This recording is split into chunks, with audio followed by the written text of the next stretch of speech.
buyers in Sarah's Flooring Outlet. Unrivaled service and experience, all at an affordable price. Now you see why more people buy from the big store. Route 49 Plaza, River Road, Marcy, and in sarahsflooringoutlet.com. If you're looking for smart, balanced talk to wrap up your day, tune in to The Guy Benson Show. Weeknights at 7 will break down the biggest stories in politics, culture, and the media with sharp analysis, lively interviews, and a dose of humor. From Capitol Hill to the day's hottest headlines, we bring you the facts and the conversation behind them. If you miss it during the week, catch the weekend edition Sunday afternoon starting at 1. That's The Guy Benson Show, weeknights at 7 and Sundays at 1 on WIBX 950 and 92.3 FM. This is an America 250 Minute brought to you by Oneida County America 250 Commission. I'm Leslie Rainey, Regent of Oneida Chapter Daughters of the American Revolution. And I'm Alexis Albright, historian for Oneida County and the Village of Oriskany. Although the 56 signers of the Declaration of Independence risked everything, historians cannot say with certainty who suffered the most. However, 3 men stand out for the extraordinary sacrifices they made. Richard Stockton of New Jersey is often considered to have paid the highest personal price. Captured by the British in 1776, he was imprisoned under brutal conditions that permanently damaged his health. While he was in prison, his home was looted, his law practice was destroyed, and his family was left in financial hardship. He never fully recovered and died at the age of 50 years. Francis Lewis of New York endured a heartbreaking family tragedy. British troops destroyed his home and captured his wife Elizabeth. After months of harsh imprisonment, her health was broken, and she died only a few years after her release. Lastly, Thomas McKean of Delaware spent much of the Revolutionary War on the run, constantly moving to avoid British capture while continuing to serve his country. These men represent the sacrifices of all 56 signers. 5 were imprisoned, 9 died during the war from its hardships. Many lost their homes, fortunes, and every one of them risked execution for treason. Their promise to pledge our lives, our fortunes, and our sacred honor was not just inspiring words, it became the story of their lives. And we want you to love the history where you live. At Community Memorial, we're committed to your good health. And we're proud to offer primary care service that's close by, with 6 family health centers throughout the area. Maybe you don't have a primary care doctor right now. Call us. And definitely call if you're managing a long-term condition and you're not getting the personal attention and support you need.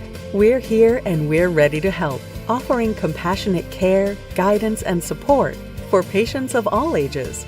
And at Community Memorial, we're one big team, so you'll have fast access to additional services and specialists when needed. That's first-class community health care, right in your backyard.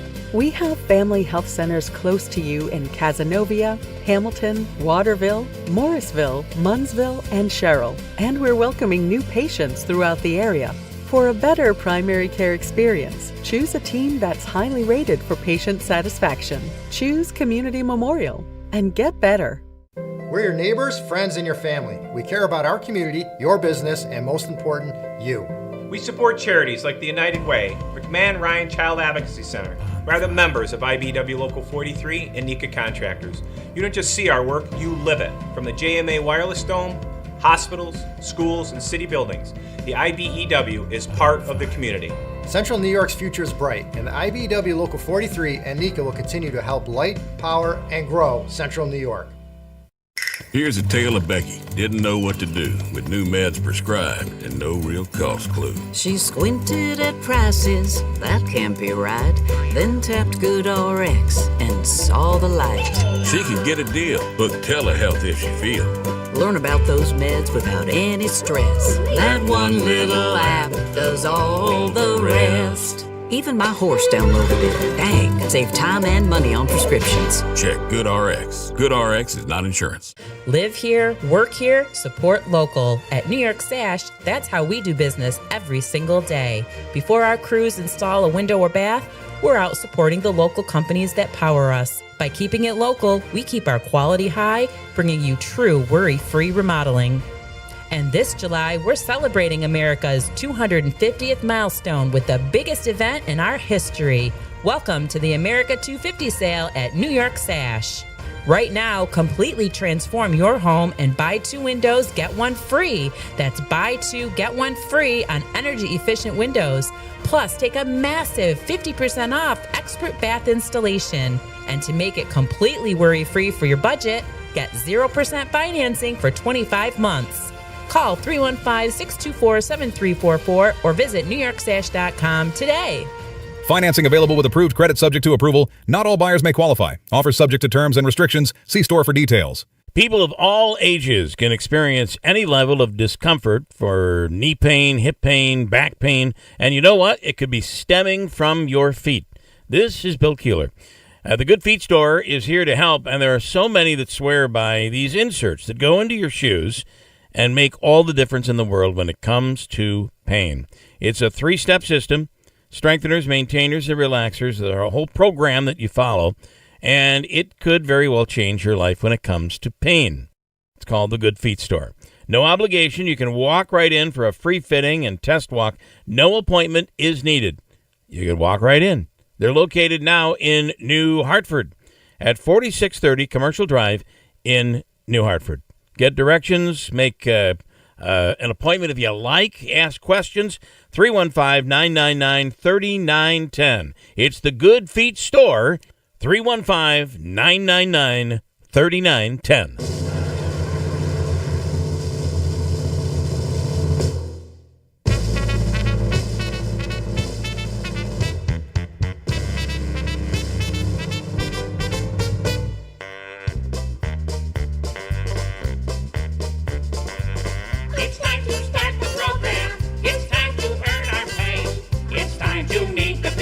Keeler Show today. It's time to read the news and weather. Time to figure out what to say. It's time to turn the channel of the Keeler Show today. Why do we always listen? Keeler's always in the know. It makes me want to call him and tell him where to go.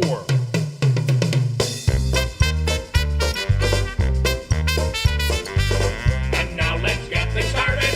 Andrew, let's get things started. It's time to get things started. On the most sensational, inspirational, celebrational, Keelerational. This is what we call the Keeler Show.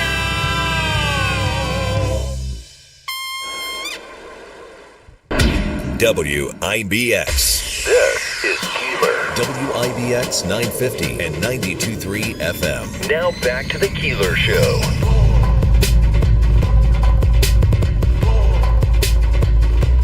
All right, it is a Thursday morning. First news, Keeler on vacation. Manaski and Smitty in here this morning. I want to begin this morning talking a bit about Dr. Anthony Fauci and what happened on Capitol Hill yesterday. I'd love some feedback from you on what you think, what you saw yesterday. Was it appropriate for him to invoke the Fifth? Or was it nonsensical? I know there's a lot of frustration and anger toward Dr. Anthony Fauci over the whole rollout of COVID-19 protocols and regulations. I'm going to play some audio from a video here I think that underscores some of that. It's too long to play in its entirety. It's like 6.5 minutes, and a lot of it you'll hear is a clip of Fauci saying one thing and then later kind of contradicting that. And I'll give you my thoughts on it as well, and I'd love some feedback from you as well. So I'm going to play this in 1 second as soon as our man Smitty gets back in here and I can have him turn the pod back on. Been a wet couple of days here across the Mohawk Valley, a lot of rain showers. Hopefully you're not dealing with flooding, whether it be from a river or from some water in your basement. Good morning. Cully is in studio, and Tim. Hey, good morning, guys. How are you? Smitty, that's replaying. Can you pull that? That's the Muppets Open replaying there, if you can stop that. And then can you pull up the audio file here of from my laptop? It's feeding in there. Here we go. I'm going to play this, and I'll give you some thoughts on what happened on Capitol Hill yesterday. Including I didn't hear what you 6 said. feet social distancing. I never said I made anything up. You admitted that you made it up. You I made didn't it up say as you went. I made it up. What did you say? I said that it is not based in science and it just appeared. It is not based in science and it just appeared. CDC is advising all Americans now to wear a cloth mask. Why the change now? Because most of us have been walking around, going to the grocery store, not wearing the mask because that was the original recommendation. Well, we have to make sure we don't forget that the most important thing is to keep this 6-foot physical distance from individuals. However, you testified recently, and I'm quoting, this 6-foot rule sort of just appeared. Staying 6 feet away from people. This 6-foot rule, Staying 6 feet apart. crippled businesses, Maintaining 6 feet of distance. allowed students to stay at home and not learn. So important. Maintaining distance of 6 feet or more. Do you think that a rule that sort of just appeared is substantial justification for the regulations that we saw based on that 6-foot rule? 6 feet apart. The CDC was responsible for those kinds of guidelines, not me. I would recommend doing what the CDC, as I think appropriately and correctly said, staying 6 feet away. The perfect solution to this is if everyone stays 6 feet separated, 6 feet away, stay 6 feet apart, 6 feet distance, 6-foot distance, 6 feet apart, 6 feet away, 6 feet away. That's our most important tool.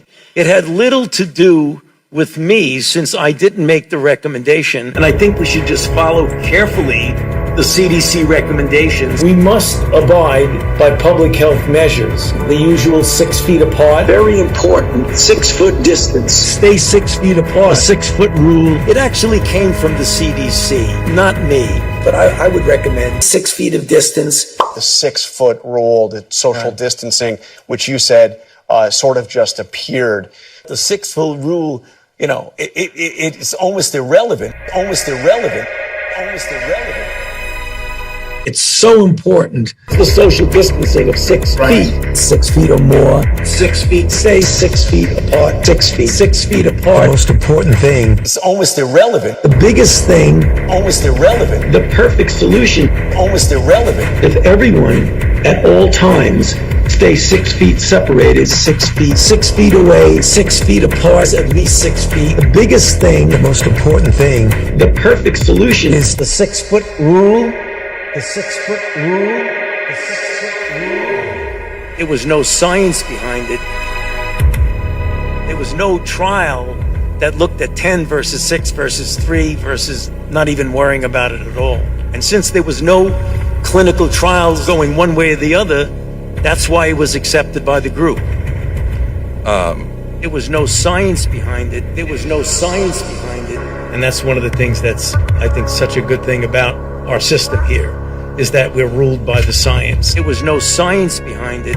You confess that you made up the COVID rules, including I didn't hear what you 6 said. feet social distancing. I never said I made anything up. You admitted that you made it up. You I made it didn't up say as you went. I made it up.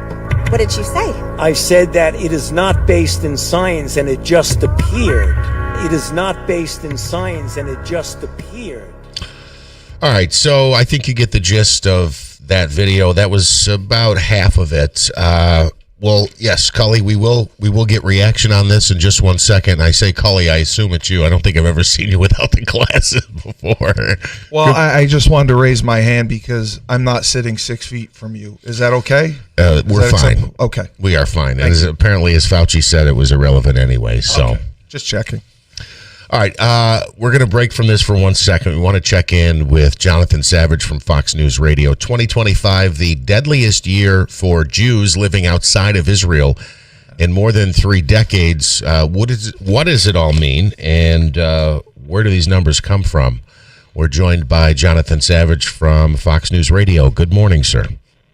Hello, good morning. So, is This isn't random car accidents or, widowmaker heart attacks. These are, I guess, in many cases, targeted attacks looking to kill those of Jewish descent. Is that right? Yeah, that's right. This is a major report from the J7 Large Communities Task Force Against Anti-Semitism, and they tell us that 20 Jews were killed in anti-Semitic attacks outside Israel last year. Now, the vast majority of them, 15, these deaths occurred in Sydney, Australia, where gunmen opened fire during Hanukkah celebration at Bondi Beach. But there were also killings outside Washington's Jewish Museum. There was a fatal attack in Boulder, Colorado.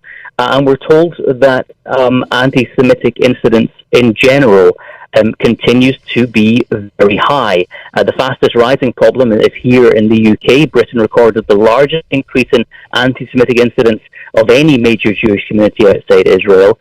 Germany has the highest rate in the world, with 70 incidents per 1,000 members of the Jewish population, far and away the highest rate. For the US, there were more than 6,000 anti-Semitic incidents recorded last year. Hey, Jonathan, this is Steve Cully. I am the local news specialist here. I wanted to know, have there been anti-Semitic incidents on college campuses? Because I thought I saw there was an increase this past year as well. Absolutely. There are major problems on college campuses. That's one of the strongest themes of this report, actually. In every country of the 7 that's analysed, college campuses are major areas of concern. For example, in Australia, 74% of Australian Jewish students report hearing anti-Semitic comments, and only a third of students and staff in Australia believe they feel safe on campus. In Canada, Jewish students report that they're self-censoring. They don't want to display symbols of their faith. And in France, some students were reportedly removed from a university WhatsApp group because they had Jewish-sounding first names. You know, there's been a real change in sentiment, and polls have shown this recently in the United States in their feelings toward Israel. And I wonder, when you mention not wanting to reveal their faith, I wonder how much of it involves a disagreement in faith or this blame game where now, because people feel differently about Israel and the situation with Iran, what's gone on in Gaza, how they reacted to the incident there. It doesn't seem to be based in religion. It seems to be based in an argument with the Israeli government, a disagreement in tactic and style and approach with a nation's government rather than a religious disagreement.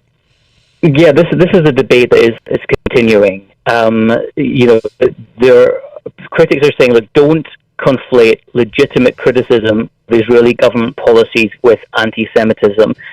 People refer to Israel as a state, but then some people feel that is code for referring to Jewish people. So that is a distinction which I think that is important for protecting free speech, protecting political speech. So you have to criticize the government without linking that to an ethnicity or a religion. But what we have seen, I think, is that sometimes people have crossed the line with that.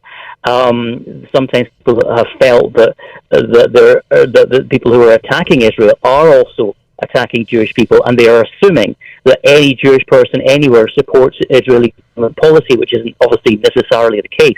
I mean, I think about New York City and Mayor Zohar Mamdani, who is a controversial figure. He says that his criticism of the Israeli government is not fueling anti-Semitism. He says there's no tolerance for anti-Semitism, but other people say that, in fact, what he does say is inflammatory. Interesting. You got another one, Cully? Yes, Mr. Savage. Hasn't it happened also at like Ivy League schools? I believe Columbia was one of them, maybe Harvard or Brown, some of those institutions in the United States? Yeah, I mean, U.S. college campuses are not immune at all from this. There are reports of harassment. The Anti-Defamation League, in particular, says that Jewish college students, the vast majority of them, have seen or experienced anti-Semitism on campus, and that is something which also is spread over into the free speech area, with people being cancelled from debates, for example, because of their position on Israeli government policy and linking that to their religion. What U.S. universities are seeing is that they're seeing an influx of anti-Semitism centers, according to some anti-Semitism task force. University of Washington, for example, there's a group of faculty felt that campus had grown too anti-Israel, set out to build a new academic center to build just to tackle what they view as anti-Semitism. You know, Jonathan, unfortunately, anti-Semitism has been around for an awful long time. I mean, let's say centuries. And I think it's very easy to suddenly use Israel as a touchstone to once again kind of launch this thing. And it's interesting that you mentioned that the number one country where anti-Semitism is taking place is in Germany. Yeah. And some people, Germany is a country which wrestles with its past and has done more than a lot of people realize to wrestle with it and tackle its Nazi history. There's so many laws against anti-Semitism, laws against promoting Nazism, but it's also a country that does have anti-Semitic sentiment and feeling. Some people link that to immigration, some people don't. Some people link that to an anti-immigrant movement as well. But the number of incidents there, 70 almost per 1,000 members of the Jewish population, is absolutely enormous. It's about 6 times the rate you see here in the UK. So I think that there's going to be a lot of pressure on the German government to do more and face down this threat. Okay. Jonathan Savage from Fox News Radio, thank you very much. Thank you. I apologize for the start-stop there because we got into the Fauci thing and we had Jonathan scheduled for 6:35 this morning. So we are going to jump back into what happened on Capitol Hill yesterday. We'll get the thoughts of Mr. Reed, Mr. Cully. I assume that's you. Again, no sunglasses today. If you've seen Mr. Cully on our YouTube stream. Please don't call me Mr. Cully. There's only one Mr. Cully. Oh, and it's your father? Yeah. All right, Steve. Yeah. Or Cully. Cully, that works. You can check him out on the YouTube stream, No Glasses, No Hat today. Ann, who usually says good morning to the crew on YouTube, is joining us now on the phone. Good morning, Ann. Good morning. I actually did say that. I had a great day at chemo yesterday. My blood work was better, so thank God for that. Yes. Okay, my head's going to explode with this Fauci nonsense. If you're a liar, you plead the fifth. If you have nothing to hide, you say what you have to say. He did nothing to defend himself because he's a liar. And I want to know, Jeff, I don't know if you were there the day the woman from PETA was on the show. And again, I called in losing my mind. I want to know, I called him Dr. Dog Killer.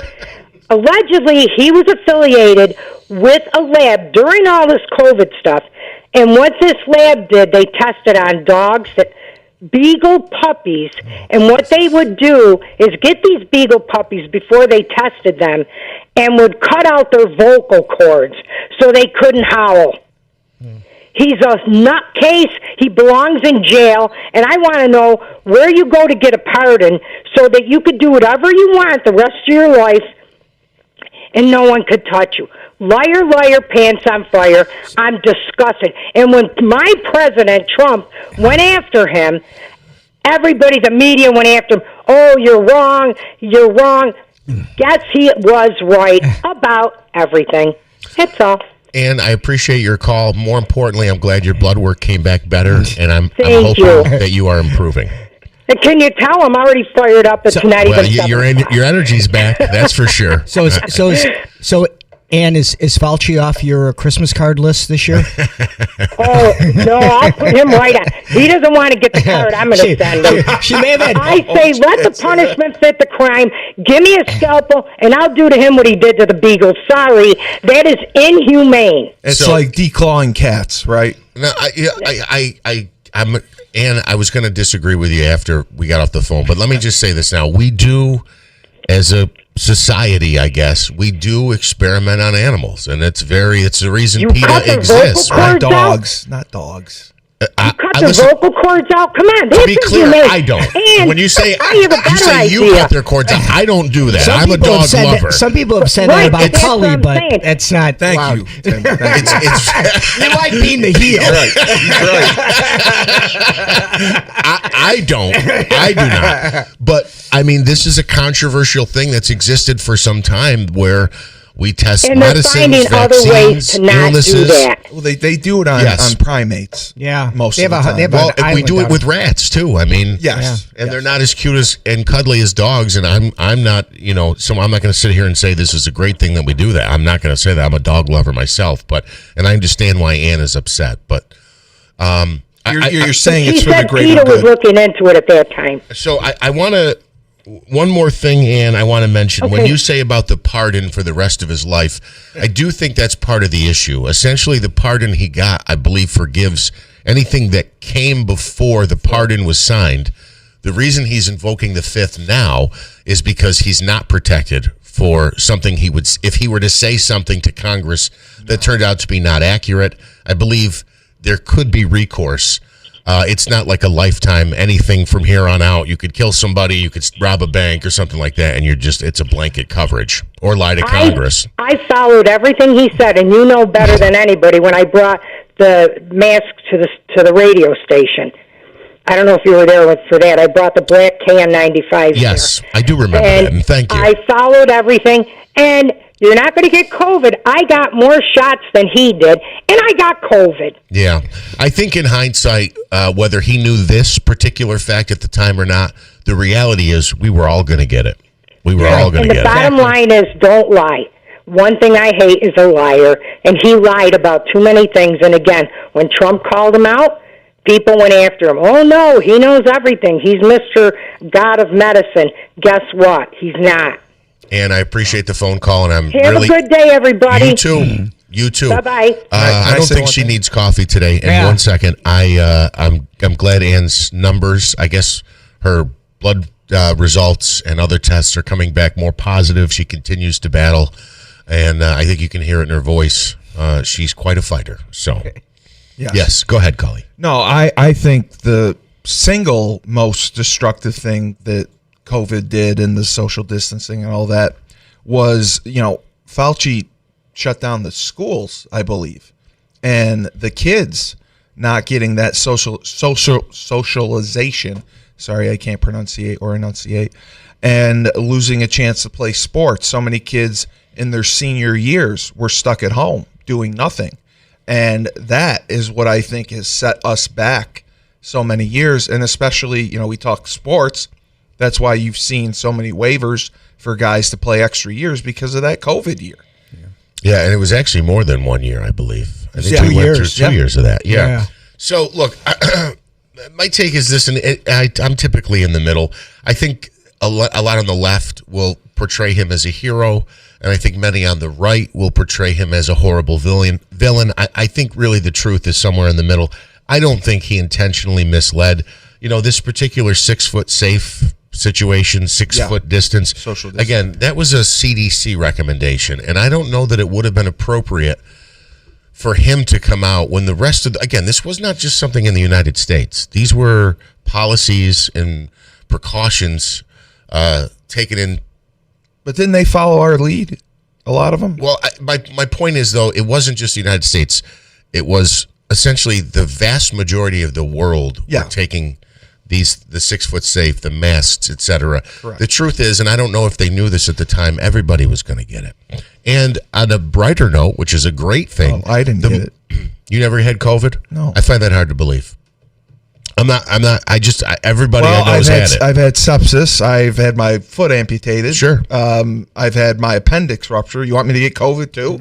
No, I don't want you to get COVID. I'm not saying that you should have had it or that you owe me a favor because you didn't get it. I'm just saying, as far as I know, pretty much, 90-something%, like 98, 99% of the population had it. And you know what? Maybe you did have it, and it was very symptomatic. Never got it. Have you ever been tested to see if you had the antibodies?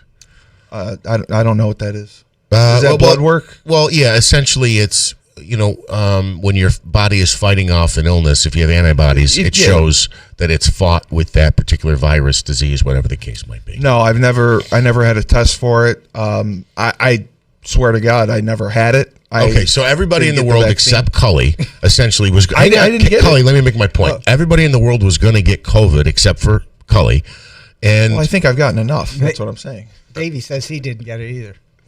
Smitty, again, I find. Look, I have never got it. I've got all the shots, and I never got COVID. And I swear to God, I have never got it. No, but you're right. My father, mother, brother, everyone in my family, I'm pretty sure had it. Everybody in the studio and building had it. I don't know how you didn't get it. Well, I didn't get it. I didn't get it. Okay. Well, that's fine. Everybody in the world, let me fix this again here. Don't charge me with perjury. Everybody in the world other than Cully and Smitty, we're going to get COVID, whether we wore a mask or a 6-layer mask. Mm-hmm. The whole 6 feet distance thing, people are upset, and rightfully so, because it had a horrible impact. Cully mentioned schools. Kids didn't go to school. When we were in public, we had to be 6 feet distance. Businesses. Some businesses went under. Destroyed restaurants. Yeah. And some of them never recovered. No. So I made a couple notes here, and I want to go back to a couple things. The whole not based in science, 6 feet, the masks, schools and businesses I talked about. I want to go back to the CDC recommendation. Again, I don't know if it would have been appropriate for the director, the head of the National Institutes of Health, and one of our leading medical experts in Dr. Fauci to come out and contradict something that the CDC was specifically recommending. I think a lot of this gets put on his doorstep, and some of that's fair, but I think some of it isn't. Do you want to react to that, Tim? Well, one of the things was his whole thing about following the science or whatever, and I think Fauci, he kind of got a little bit high on his own supply, if you will. I do think that's true. I think, the idea of science is if you follow the scientific method, you never come to the end, right? You're continually trying to learn and learn and learn. Always more data, always new info. And it felt like we know best, follow us. And I think that caused a tremendous amount of problems. Listen, we lost 1 million Americans because of this novel virus and how the heck this thing got out of China, wet market, lab, whatever those things are, whatever it was. Which is still unknown, I guess, officially. Well, all of a sudden it's like things seem to be changing a little bit, about the feelings about where this thing came from. I saw some, I think it was, I don't know if it was the National Institutes of Health or the CDC said that they felt it was likely that it came out of the lab. But again, that's not 100%. And the Chinese aren't going to help you. Probably not. I mean, they're not going to tell you that, we had a lab leak. Right. So. Yeah, Jeff, I felt like they were kind of flying by the seat of their pants. Like they were making it up as they went along. Yeah. They were trying to do what was best. Correct. I do think what was best. So I guess that's where I kind of come off this whole demonization of Fauci, where I think the 6 feet is an example. I think when they told you could wear, what do they call them, a gaiter? It's like a very thin mask with holes in it that was later proven that did nothing to stop the particles coming out of your mouth or what you were actually inhaling as far as germs in the air. They were trying anything, Right. And I do think it was the motivation there was to protect people. Yeah, the intent was positive. But to say it was based in science, it actually wasn't. I think the thing is that their feeling was, hey, use it because it doesn't hurt, right? Right. I mean, really, that's what it was it. Yeah, but it doesn't create more of it, so try this. Yes, try that. Stay apart from each other. Yeah. A couple more things on what happened yesterday. I was surprised one of the Republican members dropped an F-bomb. Oh, yeah. Who the F do you think you are? I don't know if that was appropriate. And I know people are probably upset with me about this. The other thing is, with him pleading the fifth, I do think a lot of it is some of the rhetoric that's come out in the days leading up to what was supposed to be testimony yesterday, the release of like 1,000 pages of that diary. Unredacted. Yeah. And any attorney would tell you to plead the fifth. Well, that's just reality. So every time someone testifies before Congress, we would never learn anything. No, but if there's the possibility for criminal charges based on what you say, they will tell you to take the fifth. What does my shirt say? Free Turtle Boy. Turtle Boy was put on the witness list for the Karen Reed trial. He was supposed to testify. Okay. And I'm just saying. No. This doesn't have anything to do with this. No, but I'm going to tell you. I know you've brought this up several times. He was told to say the fifth. He said, right, and I understand what the Fifth Amendment is. I think we all understand when you invoke it, it's a protection. Yeah. I get that.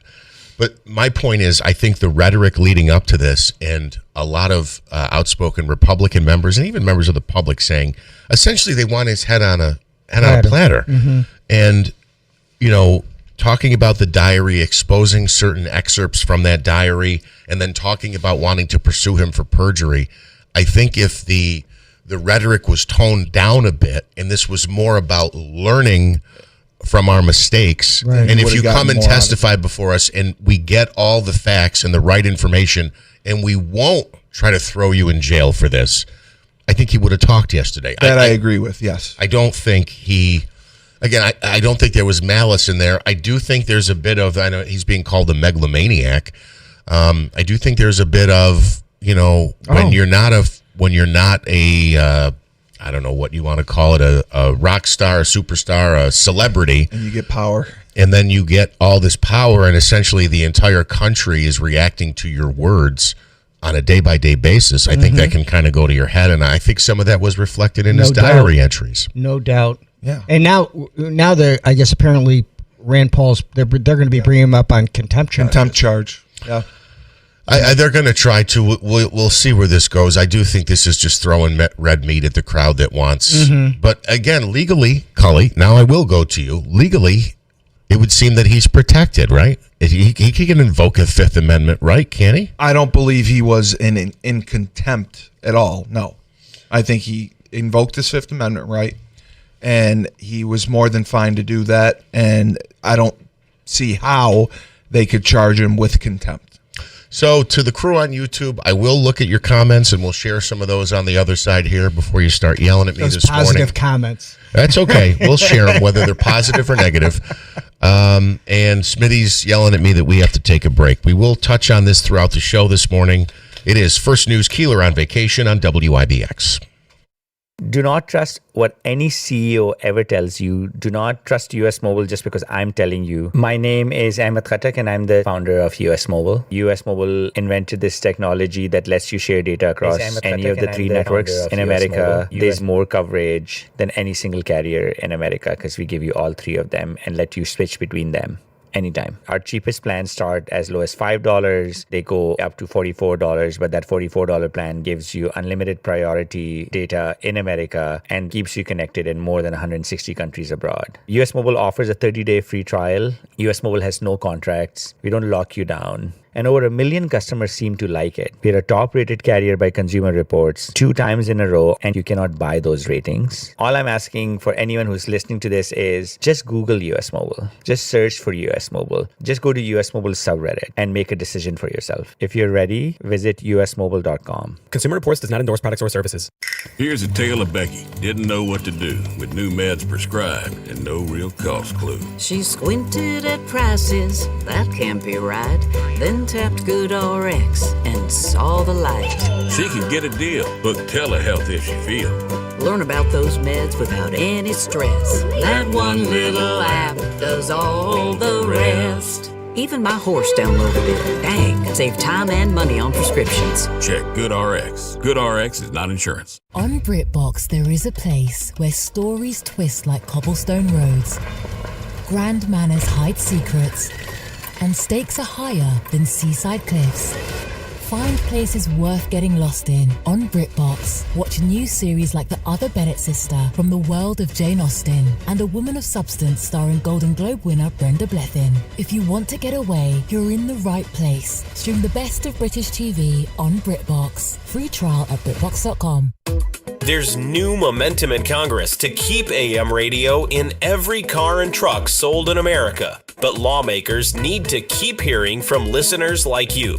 AM radio is vital for public safety in local communities. Text AM to 39179 now. Message and data rates may apply. You may receive up to 4 messages a month, and you may text STOP to stop. This message furnished by the National Association of Broadcasters.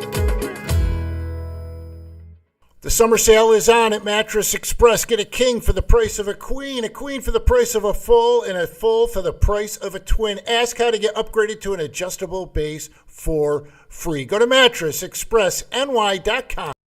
The Utica Stampede Rodeo, presented by Master Vito Chevrolet, rides into town July 31st and August 1st. Experience thrilling bull riding, barrel racing, bronc riding, and non-stop family fun.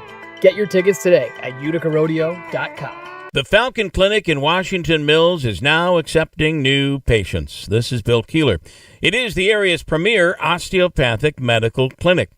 And right now, the Falcon Clinic is accepting new patients. Since adding some new physicians, a new physician's assistant, including Dr. Cheryl Mattern, they're now accepting new patients. Just call 315-507-4751. And yes, it is the area's premier osteopathic medical clinic, which means they do more. They look deeper. And your appointments are not in and out on your way. You're going to be with the doctor as long as you need to be with the doctor. And if your appointment is at 2 o'clock, you're in shortly thereafter. You're not going to sit around for an hour and a half.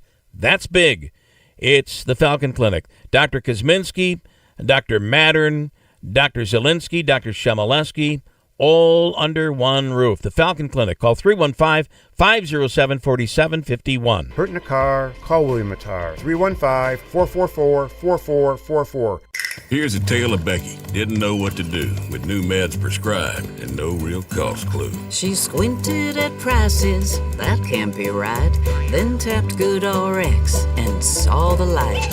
She could get a deal. Book telehealth if she feels. Learn about those meds without any stress. That one little app does all the rest. Even my horse downloaded it. Dang, save time and money on prescriptions. Check GoodRx. GoodRx is not insurance.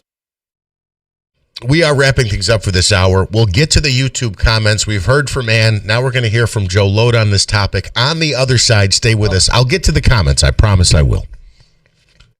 WIBX Utica Road, W295 Utica. From the WB Tain Insurance Studios, your news talk leader since 1925. WIBX 950 and 92.3 FM. Now the latest from Fox News. A night of American bombing.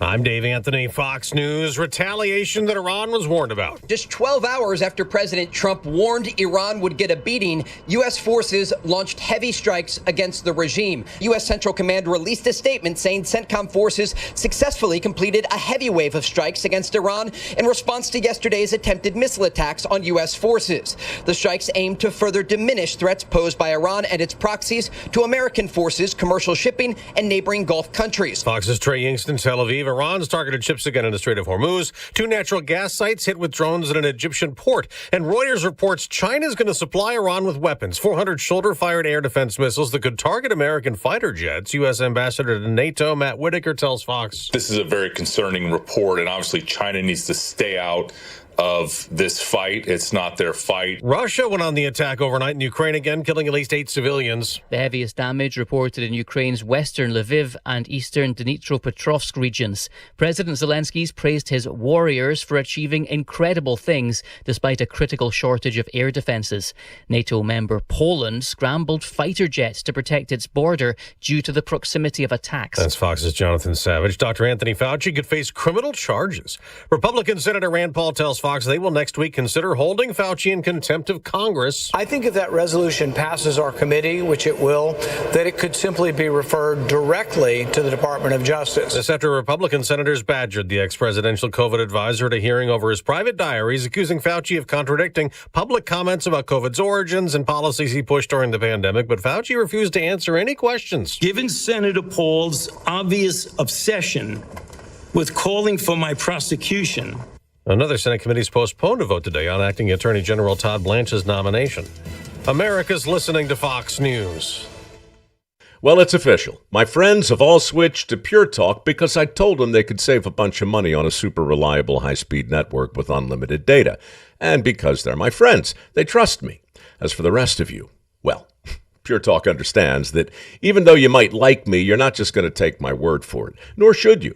For that reason, and for a very limited time, Pure Talk is offering any of their plans for just $15 a month for the first 3 months, including their top-tier unlimited plan that normally sells for $65 a month. Think of it like a test drive, a super simple way to save $150 while you kick the tires on Pure Talk's blazing fast network, and a fine way to see for yourself why I switched from big wireless, along with a few 100,000 of my closest friends. Dial pound 250, say Mike Rowe, and be connected to Pure Talk's friendly U.S. customer service team. Again, dial pound 250, say Mike Rowe, and let the savings begin. After a second day of funeral services for late Senator Lindsey Graham, he has been laid to rest. Near the place his life began, we're talking about the small town of Central South Carolina that is in the upstate region. This final farewell followed public ceremonies here in Columbia where F-16s flew the missing man formation in honor of the senator, whose remains were escorted by a ceremonial guard past the South Carolina State House to a Baptist church where friends and colleagues shared their memories of a life lived to the fullest. That's Fox's Jonathan Sari. More than a week after Spain won soccer's World Cup, beating Argentina in the final, 2 players on the losing team are in trouble. The FIFA Disciplinary Committee has hit 2 Argentinian players with assault charges following a scuffle after the World Cup final. Argentina midfielder Leandro Paredes and defender Nahuel Molina are being charged after striking opponents from Spain in the moments after the final whistle blew. Coach Roberto Ayala is also facing a charge for his role in the scuffle. The 3 face lengthy suspensions if found guilty by the committee. Additionally, FIFA has opened other proceedings against Argentina's Soccer Federation. The cases include fans throwing objects and yelling discriminatory chants, and players waving a political banner about the Falkland Islands after beating England in the semifinals. Tony Genualdo, Fox News. Next hour, we will get an inflation update for June when oil and gas prices were falling. They have risen back up recently, but not enough for the Federal Reserve to raise interest rates like some on the Fed board had wanted. They were outvoted yesterday, and Fed Chairman Kevin Warsh says, the economy is showing impressive resilience.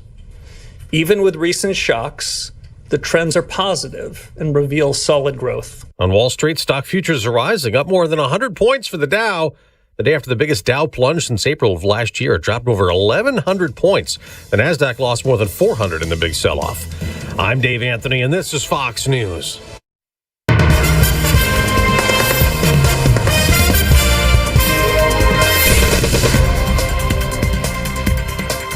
We have mostly cloudy skies, 64 degrees. Good morning. I'm Jeff Manaski, WIBX 950 AM, 92.3 FM News Time 7:05. This news update brought to you by Destination Kia of Utica on Commercial Drive in Yorkville. Utica National Insurance Group announcing a new partnership with the Buffalo Bills, becoming an official home, auto, and business insurance partner of the Bills. I know it makes Smitty happy, and Tim Reed. Absolutely. Yeah. We'll talk more about this coming up. Yeah. From the stadium to neighborhoods across the region, this is a press release from Utica National. It says the partnership will come to life through high-impact, fan-driven, and community-focused experiences, including game day activities, co-branded community initiatives, and integrated marketing campaigns that connect people in meaningful ways. In other news, Whitesboro Central School District will have a full-scale emergency exercise coming up this Saturday from 8 to 10:30 at the high school. It serves as both a training exercise and a way to evaluate the entire crisis response system under realistic conditions. While there will be a large presence of first responders on the school campus, officials stress this is not a real emergency. There are more than 60 participants, including local police and fire departments, Oneida County and New York State police agencies, hazmat, Central Oneida County Volunteer Ambulance Corps, Oneida County Emergency Services, local media, and district staff. And there is a new computer-based testing center for state employees that's now up and running in the city of Syracuse. The center opened yesterday on the Onondaga Community College campus and is Syracuse's first computer-based testing center. With the new center, state employees in New York can utilize a more accessible testing environment for civil service promotion exams. The center becomes equipped with up to 69 testing workstations. WIBX 950 AM, 92.3 FM News Time is 708. Here is your Weather Center forecast. While still under the influence of low pressure, which is close enough basically to give us some wet weather, we'll still have some areas of wet weather. I think through today and tonight, drier weather by tomorrow. So a few showers could be around this morning with some patchy fog. This afternoon, some showers, some thunderstorms around. Otherwise, plenty of clouds and about 80 degrees tonight. Could be a few showers, thunder showers early, upper 50s. North Country will get a little bit cooler. Areas of fog early tomorrow, then clouds, a give way to sunshine. High 83 and a partly sunny Saturday. Some wet weather possible, if not likely, by Sunday. From the Weather Channel, I'm meteorologist Ray Stajic, WIBX 950 AM and 92.3 FM. All right, from the IBEW Local 43 Sports Desk, we're going to move quickly here. Mets and Braves splitting a doubleheader in Queens. The Mets took the opener 3-2. Carson Benj with the go-ahead RBI. Then they were shut out in the nightcap 1-0. The Mets have won 3 out of 4. They host Miami coming up later tonight. The White Sox outlast the Yankees 6-5 in 12 innings with a walk-off victory. The Sox launched a pair of homers off Paul Blackburn in the 8th to tie the game. The Yankees did have a 2-game winning streak, and they look to claim the 4-game series coming up this afternoon. We talked about some of the NFL players in a hold-in, which means they're showing up for training camp but not participating. They include Falcons running back Bijan Robinson and Lions running back Jahmyr Gibbs. The New Hartford Baseball Little League team is home. They did win their 3rd and final game. We mentioned that yesterday, but a great season. Hats off to New Hartford Little League. They do a great job out there. And the Utica Blue Sox got rained out last night. They're now scheduled to play against Amsterdam tonight. That is in the East. They will play the winner of the West. Whoever wins between the Blue Sox and Amsterdam tonight. The Perfect Game Collegiate Baseball League final will be a best 2 out of 3 series, and it would be great if Utica was in it. It would be great if they could get a home game out of it, so everybody around here could go down and check that out. Okay. I want to get into our comments here.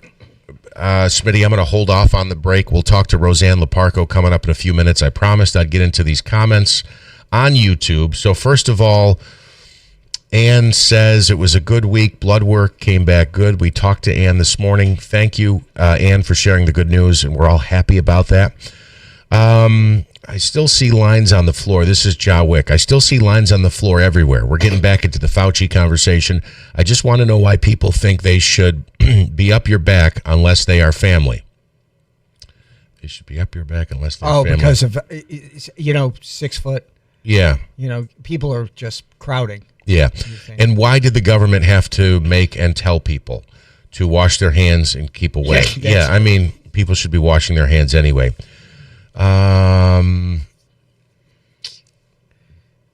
John says, I told you long ago this day would come. He also says Joe Biden was never actually the president. John, I don't know where you're going. You continue to confuse me. You tell me to learn the rules and laws and orders of this country, or I'll never understand, and I don't exactly know what those are. So maybe that's why I don't understand. He is the doctor. The doctor is a pawn liar. Someone else here saying, don't forget about Dr. Hall.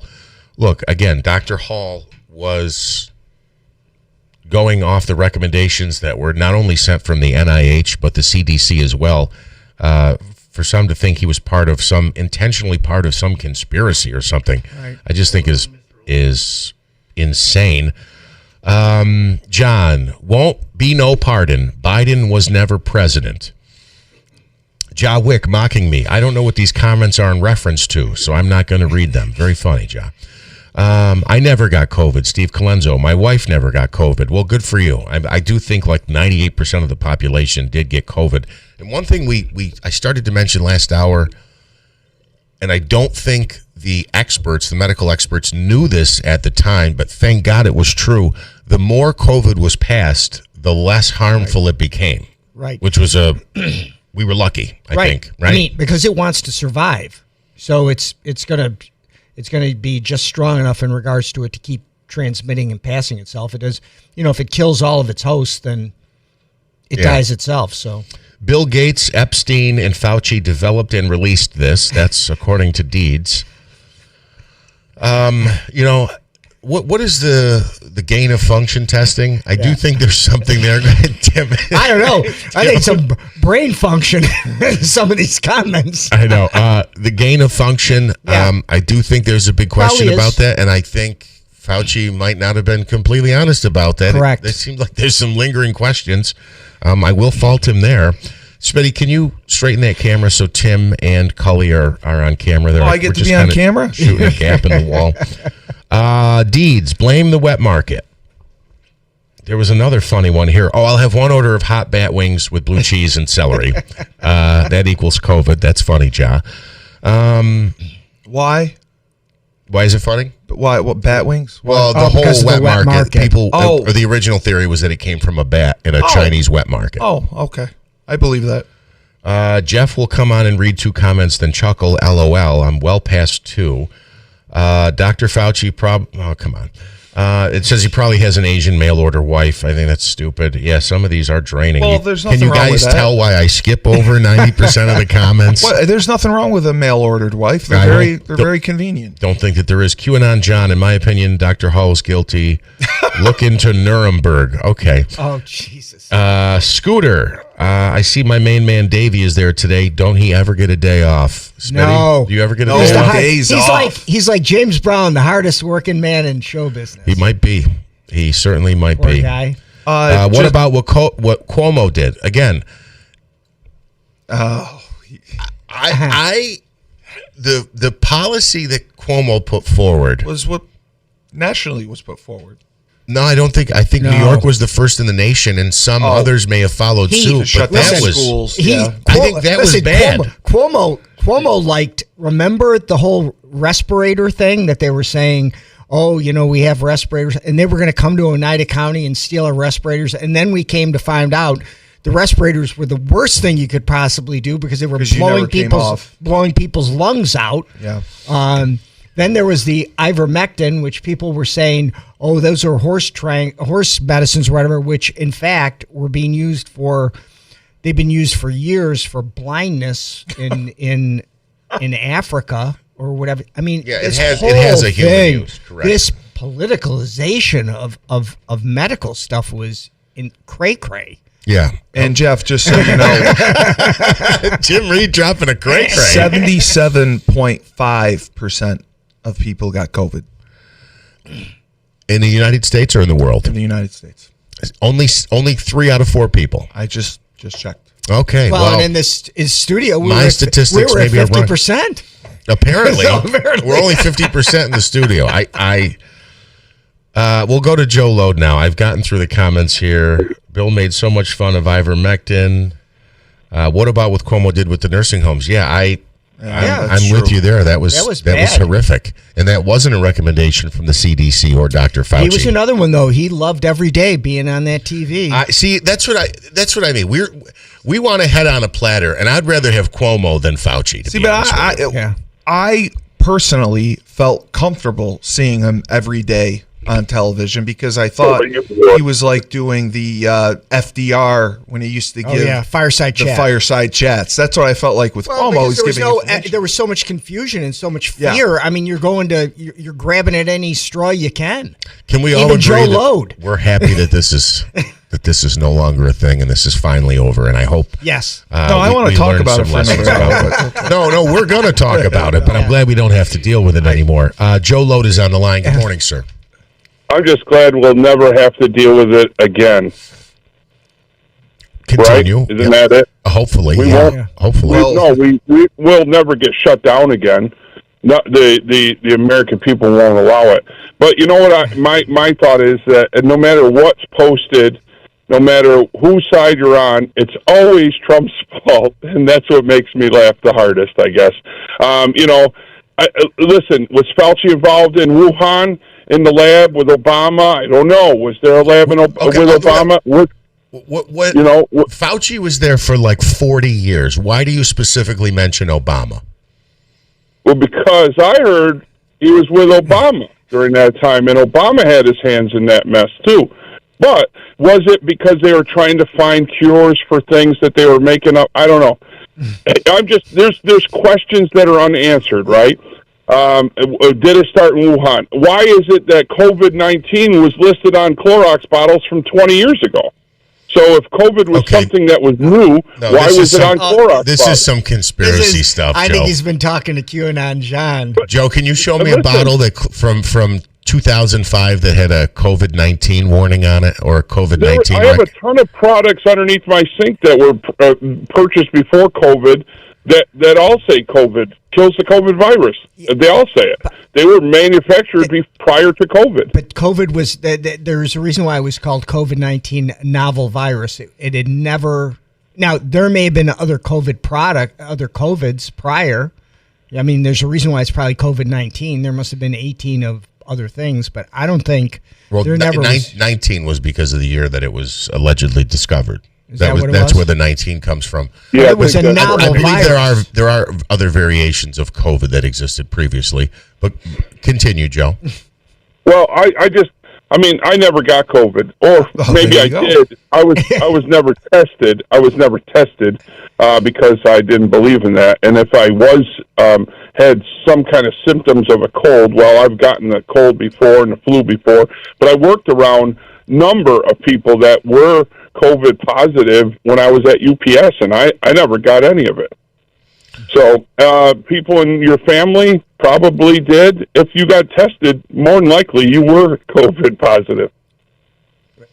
Are you saying that they were like false positives? Is that what you're suggesting? I don't know. I'm suggesting that there was a lot of error during that time. Of course, there was a lot of misinformation during that time that we find out now on the whole thing in general. I remember my last day at Raymore and Flanagan. I sold a mattress to a guy that was so frightened because he needed to get a mattress because his toddler, and what happens if we never reopen the government again? And I remember shutting down and thinking on my way home, should I be stopping at Lowe's and grabbing sheets of plywood? Is this going to be it? Do I have to board up my house? What's going to happen? You know, I mean, I think that they made everybody so crazy because they didn't know, or maybe they did, and maybe that's what they wanted to do. I believe, and you can call me a conspiracy theorist, it was a test, and we failed the test. We did whatever they told us to do. That was what we did. And again, that's why I say it'll never happen in this country again, because the American people, in general, won't allow it to happen. All right, they won't let the government shut us down again. Joe, that killed this country. Joe, stay with me for a second.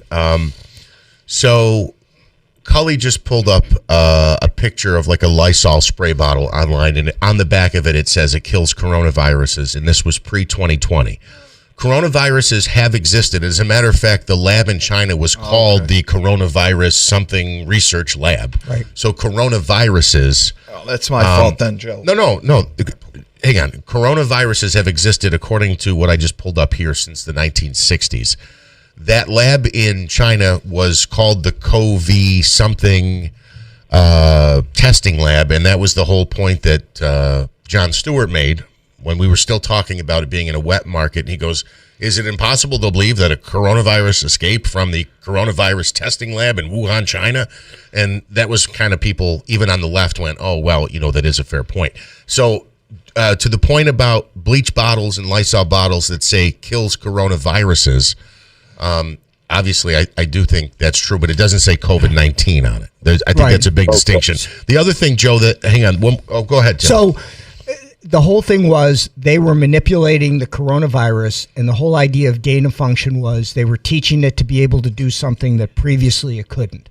So that's what and then happened. how we would treat it. That's also part of gain of function, is that how can it mutate, take it exponentially, grow the virus, and then find ways to attack it. Exactly. I believe that's what the actual motivation is. They did pretty well with the first, not so good with the second.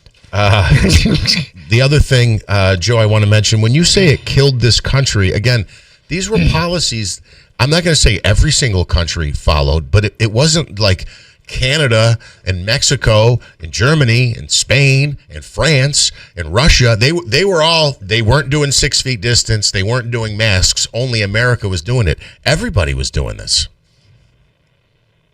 Well, that we saw. I don't know that everybody was doing it. Was St. John's Island in the Virgin Islands doing it? We don't know. Were schools shut down there as well?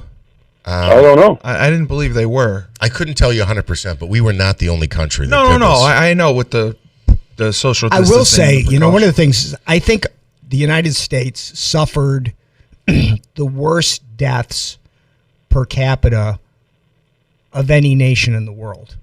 I thought Italy. Maybe I'm wrong. I thought Italy did, but I could be wrong too. All right, and then one other point I want to make. Highest deaths, I'm checking it per capita from COVID. And let's see, COVID deaths per capita by country. Peru, except yada yada, cases confirmed.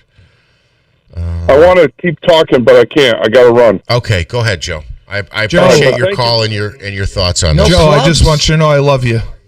Yeah, he didn't plug anything today, Yeah, he except for apparently. He did Raymore and Flanagan, but that's an old one. That Yeah, doesn't count. He doesn't also- get a commission on that. If you're out at a yard sale and you see a Lysol can that says 2009 on it, get it because it'll kill coronaviruses, and it will apparently. Can I say? I have to say one thing too as well.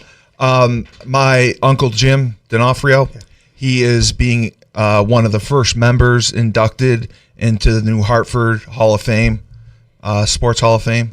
And I wanted to congratulate him. Well deserved. And my it good was friend an Mike appropriate Reese. time to bring it up. I'm glad you mentioned it right now in the middle of our COVID-19. Well, no, because I'd forget, and because my good friend Mike Least and Frank Cristiano spearheaded it. So I just wanted to congratulate him. Awesome. But yeah, we can go back to COVID-19. And Russia apparently had the highest mortality rate. Okay, so Well, good. I'm glad we didn't win that one. That's a gold medal you don't want. yeah, absolutely. There was one other point that Joe made that I just wanted to throw some information out. Not that I was completely And I threw disagreeing you with him. off. Oh no, this was the mortality rate, the fatality rate of COVID-19 was like less than 1%.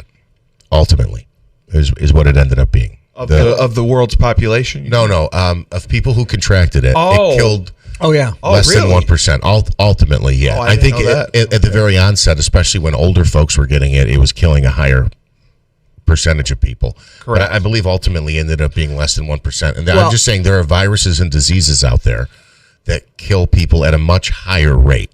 So Flu? when he says we'll never do this again, I do think it matters on, ultimately COVID turned into like a variation of the flu. Exactly. For a lot of people, it affected certain populations much more gravely than it did a healthy individual or the younger population. I think statistics clearly show that now, but not every virus is like the coronavirus. But Tim, I would ask you, wouldn't you say that in a lot of instances, especially in like nursing homes, if people died, they would just attribute it to the coronavirus instead of there may have been other factors involved. They were putting coronavirus on deaths that were a lot of the times undetermined or because of other reasons. They just attributed it to COVID. Well, wasn't there some accurate? sort and wasn't there some sort of actual cash I thing think in so, regards to that? Because it was a pandemic, the government was reimbursing Yeah. places, and I don't think that was appropriate. I must say. What did I do that wasn't appropriate? No, not you. I must no, say the fact that in some cases when it was questionable when or they paid. undetermined, Got you. somebody might have had cancer, somebody might have had heart disease or another And they ailment. labeled it, yeah. They got coronavirus, or maybe they didn't, but let's just say they did get coronavirus, died, and the thing that killed them on the death certificate said COVID-19. Yeah, but they it may have labeled been it a that. multitude of other factors. Correct. Yeah. That's what I was trying to say. I must say though, when we were in the midst of it, I really felt a little bit like you realize how thin sometimes civilization can be. Life, like yeah. all of a sudden, it was like, Yeah. is everything like falling apart? Yeah. I mean, everything that we're so used to or whatever it is just felt a little unmoored, and I thought it was definitely a scary time. And I think to Joe's point, I don't know if we can go back to something like that again. I think there would be a huge blowback. Oh, I absolutely agree. I absolutely agree. No, well, for sure. I just there will definitely be And a Jim huge D'Onofrio blowback. deserves But- the first award for the New Hartford Hall of Fame. I must admit. Too. I bet you he loves. I being went to brought high up in school. the I went middle to of high this school. conversation. He hates it, and that's why I give my father's number out. He appreciates that. He loves that.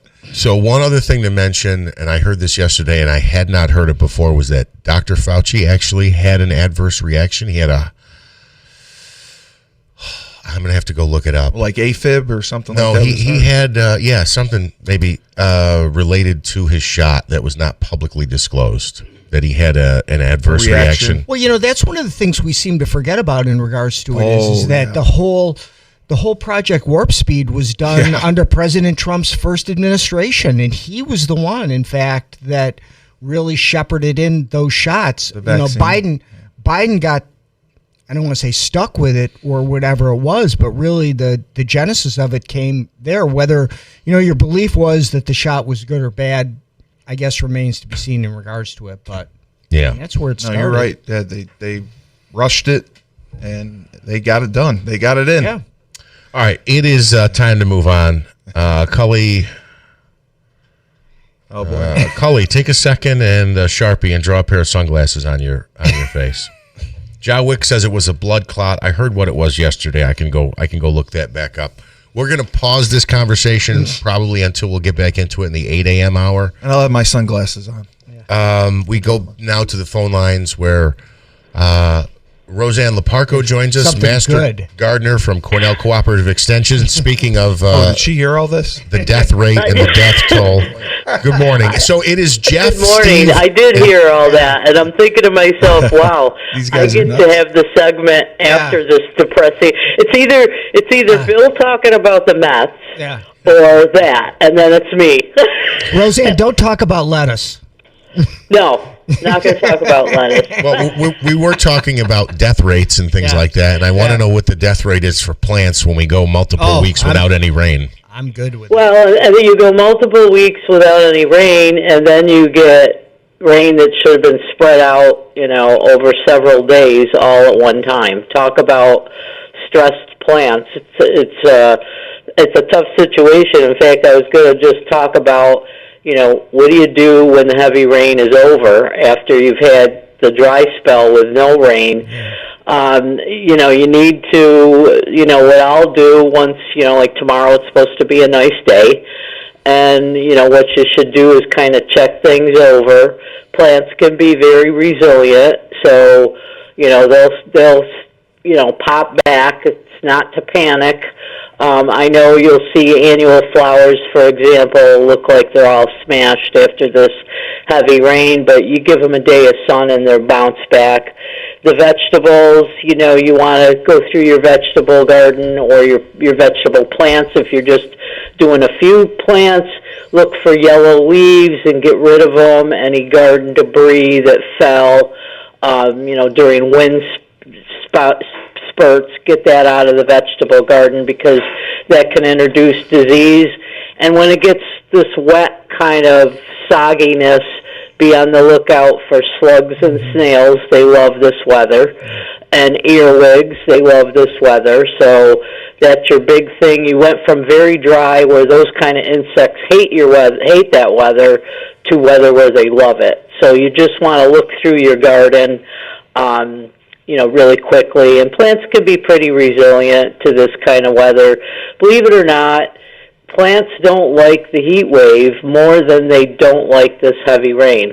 The heat wave is very difficult for plants. When it gets above 85 degrees for extended periods of time, they really can't handle it. And so this is actually a little bit better to get this rain and cool it down a little bit. And hopefully we get some extended days of sun and your garden will, bounce back. One of the things you could do this time of the year is do some, like if you grow a lot of flowers, it's a good time to trim and cut back so that they can get a fresh start. Like, for example, petunias start to look leggy. Don't be afraid to cut them back by about a third. Deadhead your spent flowers so that the plant devotes its energy to producing more flowers. So doing that. And then I thought I'd just say, really quickly, pretty soon you're going to start harvesting if you're growing vegetables. So when do you harvest? it depends. The answer is it depends. This kind of bouncing back and forth weather will impact when you harvest. The soil conditions, the amount of nutrients, the variety you're growing can impact when you harvest. A good guide is if you kept the seed packet or the plant tag. They'll give you an idea of when the fruits will be ready to pick. But in the end, it's experience that plays a part. And don't be afraid to pick a fruit and taste it, because the taste test is obviously the big factor that determines that it's ready to harvest. And just be patient. And remember, with plants, your vegetable plants, the more you harvest them, the more they'll produce more. So don't keep them on the plants for a long time.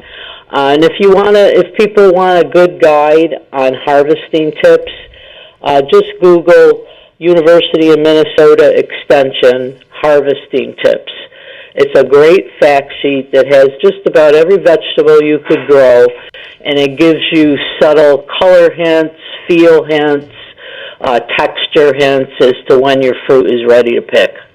You know, I just had, what is the tomato and mozz salad with a little bit of...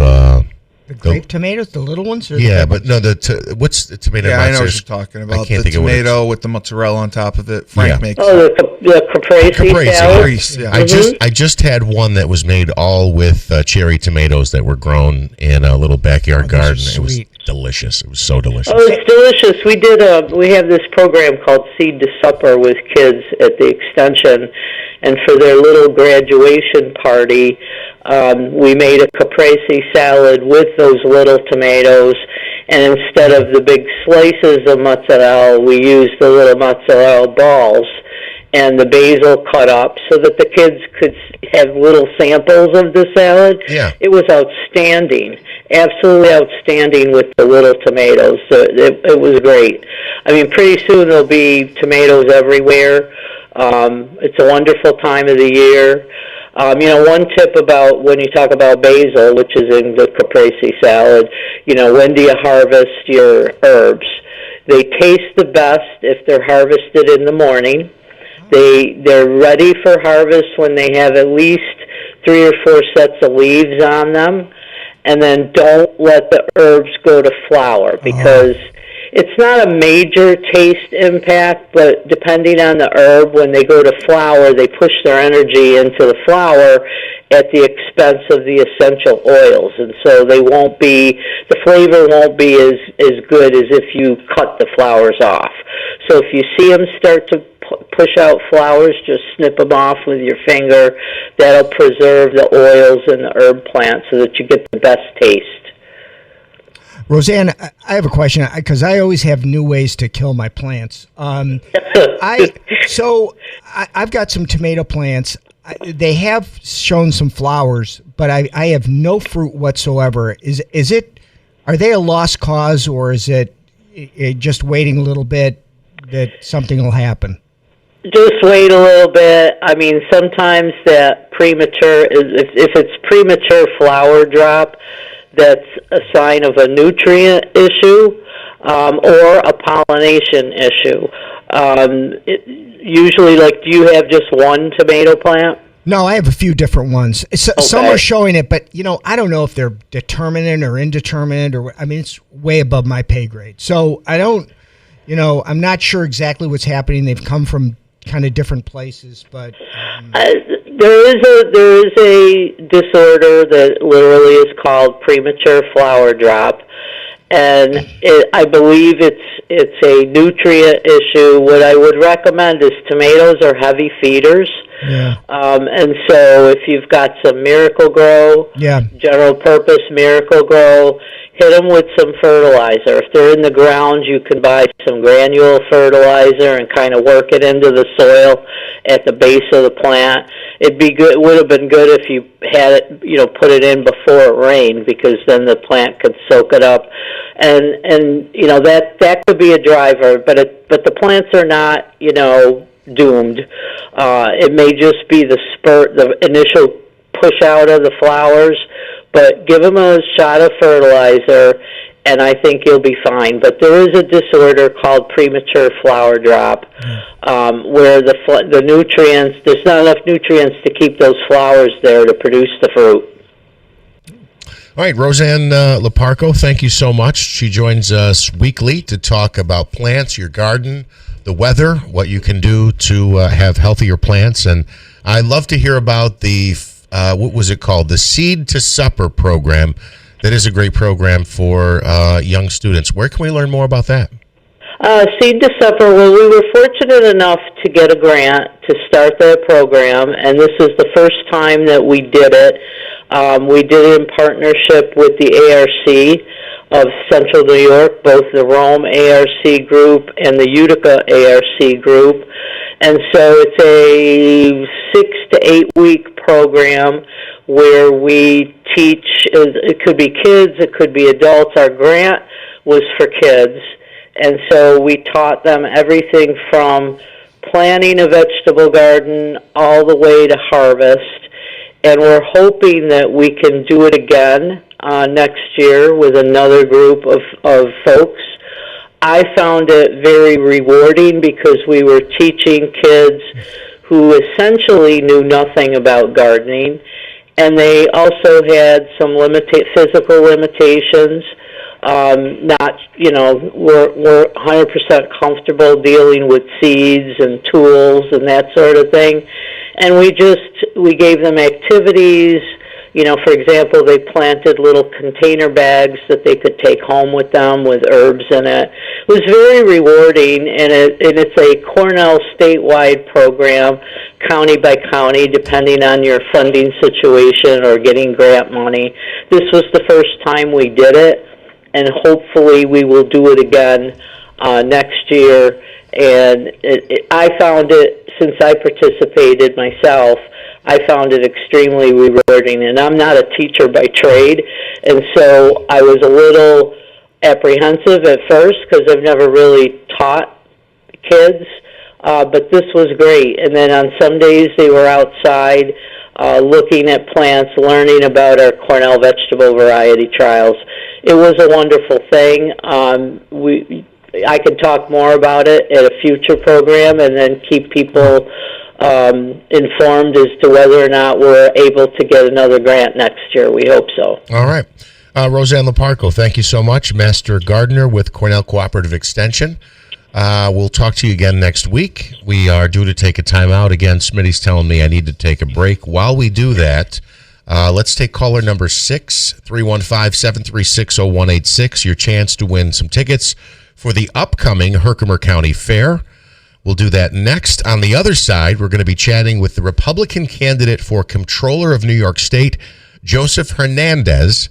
He's next on WIBX. At Community Memorial, we're committed to your good health, and we're proud to offer primary care service that's close by with 6 family health centers throughout the area. Maybe you don't have a primary care doctor right now. Call us, and definitely call if you're managing a long-term condition and you're not getting the personal attention and support you need. We're here and we're ready to help, offering compassionate care, guidance, and support for patients of all ages. And at Community Memorial, we're one big team, so you'll have fast access to additional services and specialists when needed. That's first-class community health care, right in your backyard. We have family health centers close to you in Cazenovia, Hamilton, Waterville, Morrisville, Munnsville, and Sherrill. And we're welcoming new patients throughout the area. For a better primary care experience, choose a team that's highly rated for patient satisfaction. Choose Community Memorial and get better. Well, it's official. My friends have all switched to Pure Talk because I told them they could save a bunch of money on a super reliable high-speed network with unlimited data. And because they're my friends, they trust me. As for the rest of you, well, Pure Talk understands that even though you might like me, you're not just going to take my word for it, nor should you. For that reason, and for a very limited time, Pure Talk is offering any of their plans for just $15 a month for the first 3 months, including their top-tier unlimited plan that normally sells for $65 a month. Think of it like a test drive, a super simple way to save $150 while you kick the tires on Pure Talk's blazing fast network, and a fine way to see for yourself why I switched from big wireless, along with a few 100,000 of my closest friends. Dial pound 250, say Mike Rowe, and be connected to Pure Talk's friendly U.S. customer service team. Again, dial pound 250, say Mike Rowe, and let the savings begin. You know, around here, a good vehicle isn't just transportation, it's family time, weekend adventures, and getting where life takes you. Maybe you're loading up the kids for a day at the Utica Zoo, or you're heading north to Enchanted Forest Water Safari for the weekend. Or maybe you're pointing the hood south toward Cooperstown and the National Baseball Hall of Fame. Wherever the road leads, you want to know your vehicle is ready for the trip. And right now at Tallman's Tire and Auto Repair, purchase any 4 Bridgestone tires and receive a $150 rebate. It's a great time to upgrade your ride before your next adventure, because when you're headed somewhere important, peace of mind rides along too. Tallman's Tire and Auto Repair, driving our community since 1980. Trusted for quality, known for service, and helping get you there safely, mile after mile. Tallman's Tire and Auto Repair, Yorkville, Utica, Rome, and Herkimer, or online at tallmanstire.com. We'll keep the wheels turning so you can keep making memories. You know you want one. A Bad Boys mower isn't just another mower. It's second to none. It's an American-built machine with heavy-duty U.S. steel and shipped straight to Bob's Bad Boys mowers, never sitting around in a warehouse. That means when you're ready to mow, your bad boy is ready to go. And when the job's done, we're still here with expert sales, service, maintenance, and warranty support. Stop by Bob's Bad Boys Sales and Service, 6419 Middle Road in Munnsville. Call 315-264-2781 or visit bobsbadboys.com. Here's a tale of Becky. Didn't know what to do with new meds prescribed and no real cost clue. She squinted at prices, that can't be right. Then tapped GoodRx and saw the light. She could get a deal, book telehealth if she feels. Learn about those meds without any stress. That one little app does all the rest. Even my horse downloaded it. Dang, save time and money on prescriptions. Check GoodRx. GoodRx is not insurance. Hurt in a car? Call William Attar. 315-444-4444. It's about how you feel when you walk through the doors and when you leave. That's Steep Pawnee Mazda on Commercial Drive in Yorkville. It's the Ricky Z way, right? It's the Steep Pawnee way. But beyond that, it's every single employee. They treat you with the respect, and they understand you're in there for a new vehicle or you're in there for service. It's all about the treatment. This is Bill Keeler. And right now at Steep Pawnee Mazda, save on a new Mazda lease or enjoy 0.9% APR financing on a new 2026 Mazda CX-50 with 1.9% on CX-50 hybrids, 0.9% on the new 2026 Mazda CX-70 and CX-90, and 0% on PHEV models. See the dealership for details.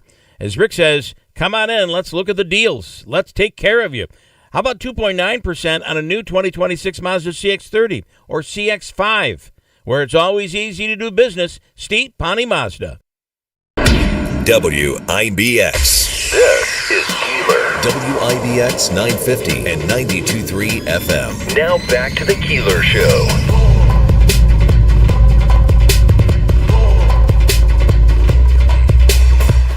We are back. First News Keeler in the morning with Keeler on vacation. It's Manaski, Cully, and Tim Reed in here this morning.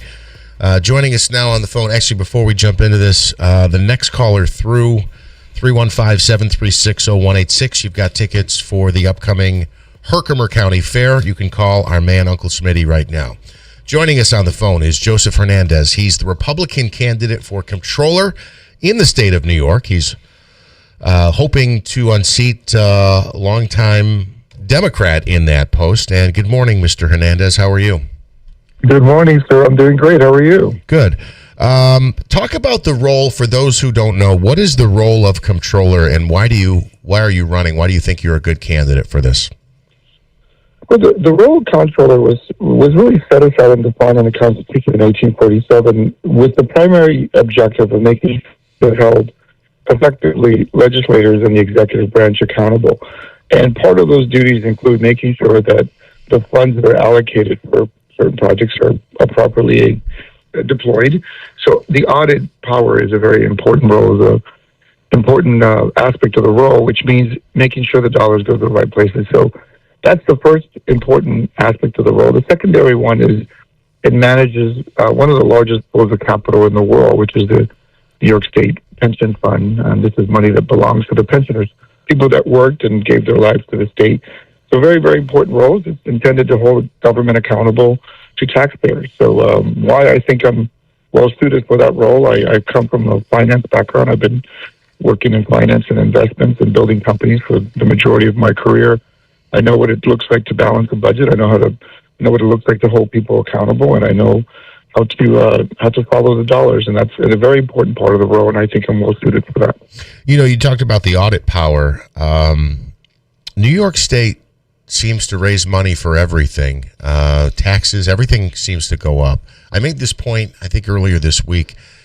You would hear candidates previously talking about, well, if they legalized marijuana and taxed it, New York wouldn't have any financial issues. Not only did we do that, we legalized sports betting and we tax it. And it seems like our budget gap continues to be bigger and bigger than ever. My point being, we have these new revenue streams.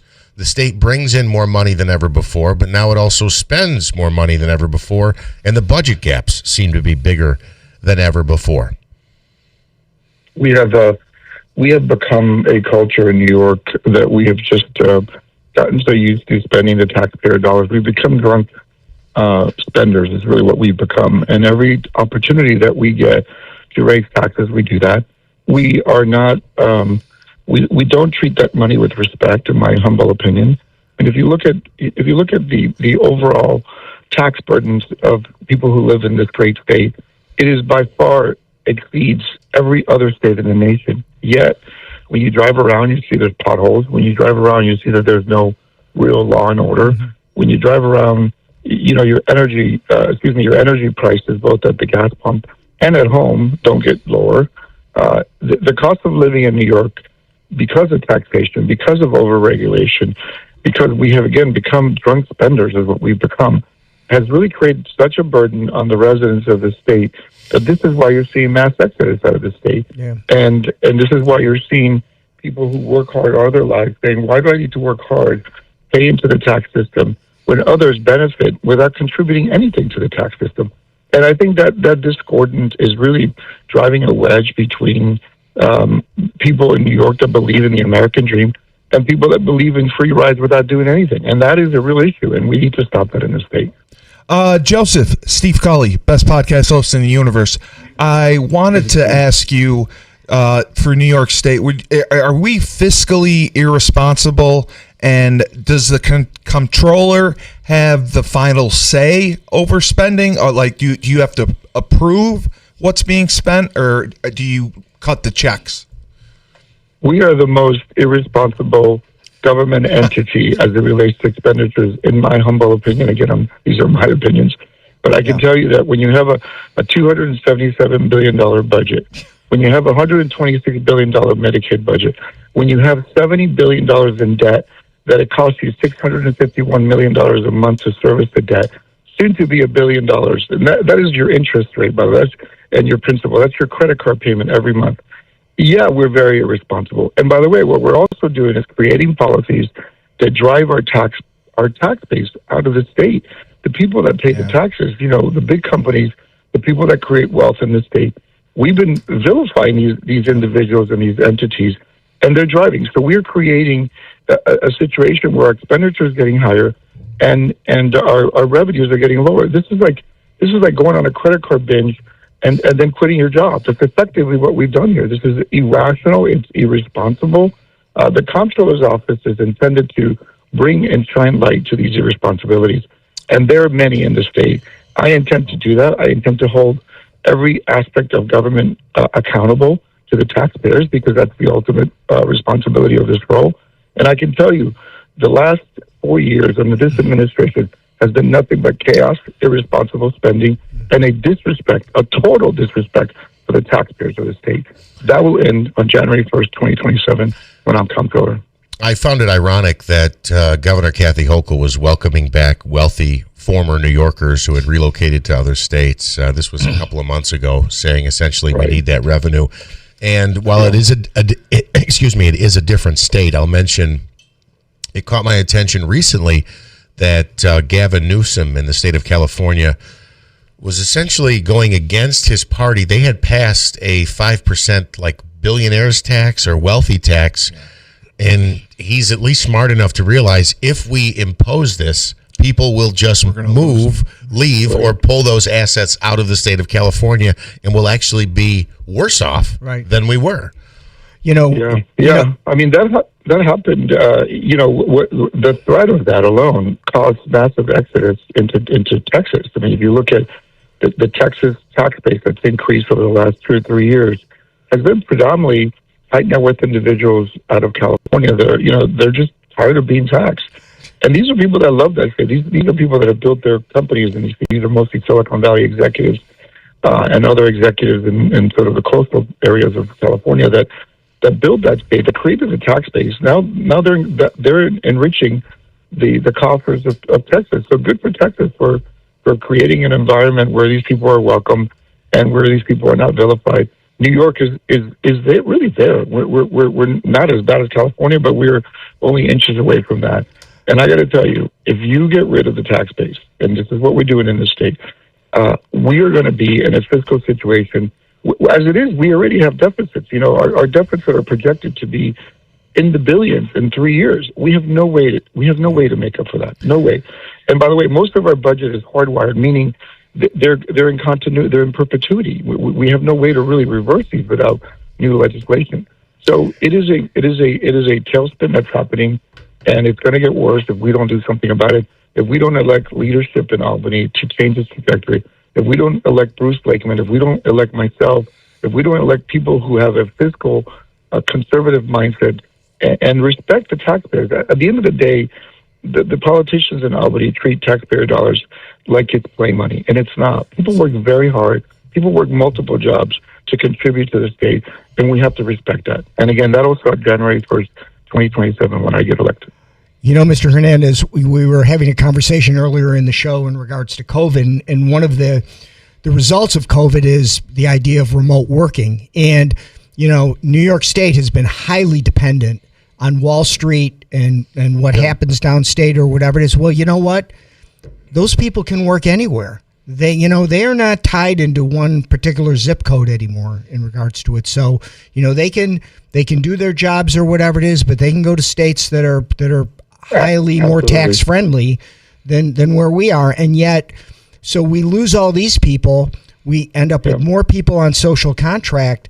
At the end of the day, someone's got to pay this bill, and it's really bad math. And I was an English major, so I mean, there's no question about that. I don't think you need to be a rocket scientist to understand that this is a really bad situation. I mean, we do this in our own homes. When we don't have the income, we don't go to dinner 5 days a week. We go to dinner 1 day a week. When you have a pay cut, you don't spend more money. You tighten your belt. It's just logical fiscal responsibility. I mean, we don't have it in the state. Our leaders don't have it. I would venture to guess that part of the reason these people don't know how to do this is that most of these people have never worked a day in their life. Most people don't even know what it is to pay a salary or how, or a rent in a building, or they don't really understand the issues of fiscal responsibility, and we got to bring that back to government. But to your point of remote work, I got to tell you, my day job is still doing investments. So I invest heavily in technology and in a number of different sectors, many of which really originate in New York. And I got to tell you, when I raise capital, the bankers are all zooming out of Miami. They don't live here anymore. And by the way, this is a trajectory that's continuing at an alarming rate. And this is a tax base. 81,000 people in this state pay the majority of the taxes. And when those people leave, you and I are going to be left holding the bag. And that's not fair. This is we created this economic engine over the last almost 250 years that New York has been really the engine of the world, the financial engine of the world. And these people in Albany, for the last 10 years or so, I would say 12 years or so, have done everything in their power to destroy the strength of New York, to destroy the financial capital that this state is, to destroy the industrial leadership that this state has had. I mean, when you look at history, think of companies like Corning, Kodak, GE, IBM. These are the companies that transformed the Industrial Revolution. This is the reason you and I have, light bulbs in our houses. That was here from New York. We have turned the tide. We have made success and entrepreneurship and risk taking almost like a bad word in this state. Yeah, and it's to the be reason why we're in successful this is like a bad thing nowadays. Absolutely. I don't know where that came from. It's very anti-American. I can tell you, this is really, the DSA, the socialists, the people that don't believe in America are cheering the trajectory of New York on, because for them, failure of the capitalistic system, of the individual, of the hard work, of the grit, of what made America amazing, they're celebrating the failure of that system, which has been really driven by Democrats, in my humble opinion. Joseph Hernandez is the Republican candidate for comptroller in New York State. He'll be running against longtime comptroller Thomas DiNapoli. We talked with Saritha Comatoretti earlier this week, the New York AG candidate running against Tish James. And, of course, Bruce Blakeman is the Republican candidate running against Democrat Kathy Hochul. You know, it's difficult for a Republican to win statewide in New York, and that's because a lot of the Democratic registration downstate, the population outweighs upstate so much more. But I have seen polling, I guess, that we're getting some feedback there. I have seen polling, I guess, that shows at least the race for governor, and hopefully that's a good thing for you, is tightening up a bit. We have 1 minute left. Joseph. Yeah, look, I mean, I think when you look at this ticket, the quality of this ticket, me excluded, of course, I won't brag about myself, but when you look at you look at Bruce's accomplishments, Aretha's accomplishments, and you compare it to the Democratic slate, there's no comparison. You know, these people have worked, they have accomplished, they're highly, celebrated in their industry and in the work that they've done previously. Very, very different comparison. And not only that, but if you look at, again, the performance of the state, the lack of performance in the state, people are tired. People are fed up. People don't want these overtaxed societies. They don't want socialism and communism in their communities. I think they're fed up, and that's the reason you're seeing the poll gap getting smaller and smaller between Blakeman and Hochul. And I would argue that that's the same thing is occurring in all the races, including mine. I think people are fed up of the status quo, and they want new leadership in there. They want people who are going to be responsible, people who are going to respect the taxpayer, people who are going to respect law enforcement, people who really want to do economic development and improve the lives of people in this great state. And I think change is coming. I really do. Joseph Hernandez, Republican candidate for New York Comptroller, running against Thomas DiNapoli, the incumbent. Wish you the best of luck. We'll talk to you soon. Thank you. Thank you, sir. To learn more about me, please visit my website, hernandezforny.com. Thank you so much for having me. God bless you guys. Have a great week. WIBX Utica Road, W295 Utica. From the WB Payne Insurance Studios, your news talk leader since 1925. WIBX 950 and 92.3 FM. Now the latest from Fox News. It's what President Trump warned he'd do.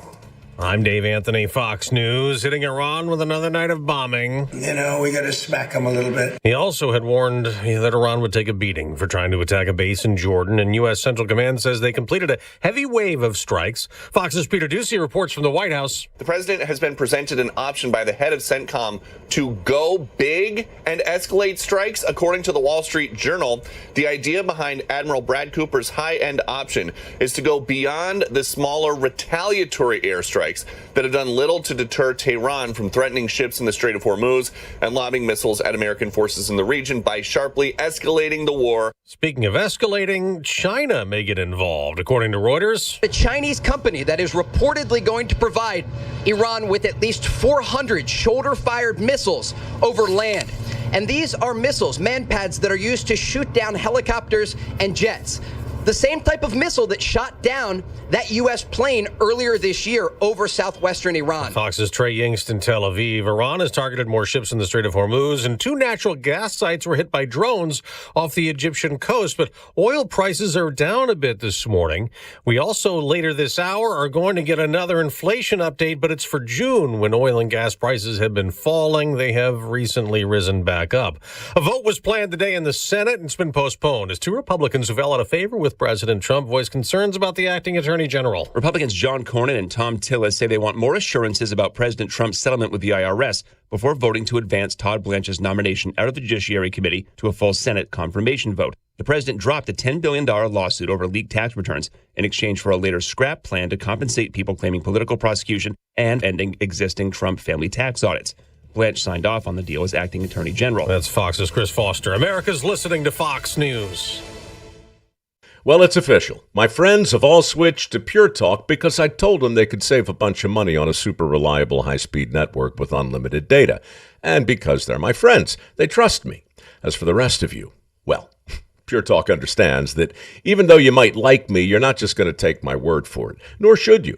For that reason, and for a very limited time, Pure Talk is offering any of their plans for just $15 a month for the first 3 months, including their top-tier unlimited plan that normally sells for $65 a month. Think of it like a test drive, a super simple way to save $150 while you kick the tires on Pure Talk's blazing fast network, and a fine way to see for yourself why I switched from big wireless, along with a few 100,000 of my closest friends. Dial pound 250, say Mike Rowe, and be connected to Pure Talk's friendly U.S. customer service team. Again, dial pound 250, say Mike Rowe, and let the savings begin.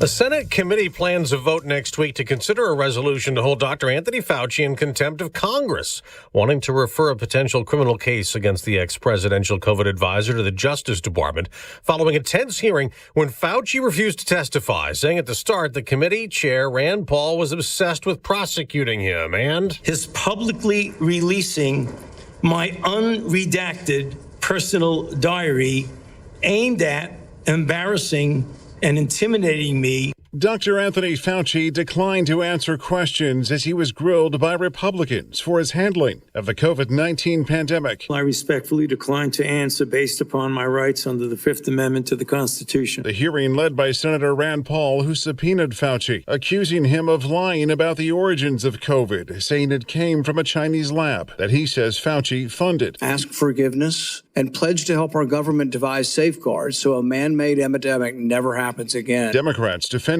Fauci, saying there's no evidence supporting allegations that Fauci intentionally misled Congress or funded prohibited research that caused the pandemic. Jeff Manasso, Fox News. It is sentencing day for Colin Gray in Georgia. The father, convicted of murder and manslaughter for giving his son the gun that was used in a 2024 school shooting that left 4 people dead. Colt Gray got a life sentence on Tuesday in court in New York. A jury finding Hadi Matar guilty on all counts, including engaging in an act of transnational terrorism in the 2022 stabbing of author Salman Rushdie. The 28-year-old is already serving a 25-year prison sentence, convicted in New York for attempted murder in the attack. He faces a potential life sentence with the federal conviction. Prosecutors allege Matar was motivated by an Iranian leader's call for Rushdie's death over controversy sparked by his 1988 book, The Satanic Verses. Kristen Goodwin, Fox News. On Wall Street, stock futures are rising. I'm Dave Anthony. This is Fox.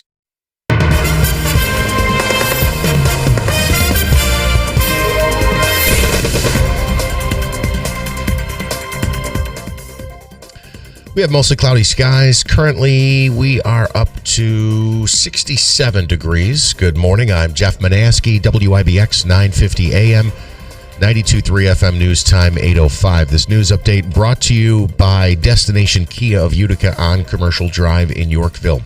Utica National Insurance Group announcing a new partnership with the Buffalo Bills, becoming an official home, auto, and business insurance partner of the Bills.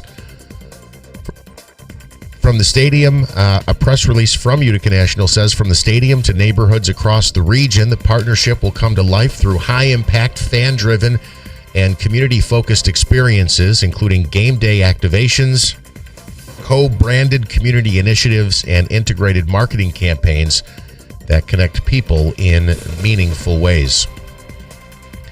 Whitesboro Central School District will host a full-scale emergency exercise this Saturday from 8 to 10:30 in the morning. It'll be held at the high school and serves as both a training exercise and a way to evaluate the entire crisis response system under realistic conditions. While there will be a large presence of first responders at the high school Saturday morning, officials stress this is not a real emergency. Over 60 participants are expected to be in attendance, including local police and fire departments, Oneida County and New York State police agencies, Hazmat, Central Oneida County Volunteer Ambulance Corps, Oneida County Emergency Services, local media, and district staff as well. The city of Syracuse has a new computer-based testing center for New York State employees. It's now up and running in the Salt City. It opened yesterday on the Onondaga Community College campus and is the city's first computer-based testing center. With the new center, state employees can utilize a more accessible testing environment for civil service promotion exams. The center comes equipped with up to 69 testing workstations. WIBX 950 AM, 92.3 FM news time. Coming up on 8:08, here is a hopefully drier Weather Center forecast. While still under the influence of low pressure, which is close enough basically to give us some wet weather, we'll still have some areas of wet weather. I think through today and tonight, drier weather by tomorrow. So a few showers could be around this morning with some patchy fog. This afternoon, some showers, some thunderstorms around. Otherwise, plenty of clouds and about 80 degrees tonight. Could be a few showers, thunder showers early, upper 50s. North Country will get a little bit cooler. Areas of fog early tomorrow, then clouds will give way to sunshine. High 83 and a partly sunny Saturday. Some wet weather possible, if not likely, by Sunday. From the Weather Channel, I'm meteorologist Ray Stagik, WIBX 950 AM and 92.3 FM. Right now, some clouds and 67 at 8:08. From the IBEW Local 43 Sports Desk, Mets and Braves split a doubleheader at Citi Field yesterday. Carson Benj, the go-ahead RBI in the seventh inning as the Mets won Game 1 3-2. They were shut out 1-0 in the nightcap. The Mets have won 3 out of 4. They open up a series against the Miami Marlins tonight. Yankees lose in Chicago to the White Sox in 12 innings, 6-5 your final. The Sox had a pair of home runs off Paul Blackburn to tie the game in the 8th inning. Yankees saw their 2-game win streak come to an end. They try to claim the 4-game series coming up this afternoon. Go ahead, Davey. Tim's just giving me some grief. How'd the Red Sox do? They won. Yeah, they won. They won. The Red Sox took down the A's 4-2 in extra innings in Sacramento. Andrew Monasterio blasted a 2-run homer to take the lead in the 10th inning. Boston has won 3 of its last 4, and they look to claim that 3-game series tonight. 18 out of 20. I'm impressed, Tim. They become buyers, not sellers. I want to say something, not about Yankees, but I was watching videos from... You got to wish somebody a happy birthday? No. I was watching training camp from videos from Buffalo Bills yesterday. Yep. He was connecting really well with Mr. Moore. Are you talking about Josh Allen and DJ Moore? Yes, very well. Very well. Yeah, well, it tends to be easier in training camp when there isn't a defense on the field, but I'm teasing you, Smitty. I hope the Bills have a great year. Me too. I hope the Bills do have a great year. A couple more comments on YouTube this morning. Ja Wick says, Cully for mayor! Ja Wick, I will Venmo you anytime. Well, if that's the case, here, I'll give you my Venmo. No, I said I want to do I want to do a free Cully money question, and whoever likes me and calls in, I'll give him $100. I'll Venmo him $100. And did we give away the Herkimer County Fair tickets? Nobody wants the fair tickets? What's going on? If you want a pair of fair tickets, is it a pair or a 4-pack? I think it's a pair. It's a pair, Davey It's August 18th to the 23rd. Yes, it is coming up right before the New York State Fair. 315-736-0186 if you want some Herkimer County Fair tickets. This hour, we'll talk with Scott from Kirkville, the Jim Dandy going on at Saratoga today. John Decker, the chief White House correspondent at Great TV, will get his take on the Fauci thing yesterday and what maybe the next steps will be. And if we have time, we'll squeeze in Fox News Radio's Tanya J. Powers. It is First News, Keeler on vacation on WIBX. This is Dan from Acme Pool and Spa on Commercial Drive in New Hartford, across from Texas Roadhouse. Get years of summer fun for you and your family with a new above-ground pool starting at just $89.99 installed. You can take advantage of our 0% in-house financing. We can have your new pool installed in about 10 days. Don't let the summer pass you by. If an in-ground pool is your dream, the experts at Acme will guide you through the process. There's nothing better than enjoying summer in your backyard with an in-ground pool. Don't miss out on our midsummer sale with above-ground pools starting at $89.99, installed within about 10 days with our in-house 0% financing. Or let the experts at Acme guide you through selecting a custom in-ground pool, choosing from steel or fiberglass options.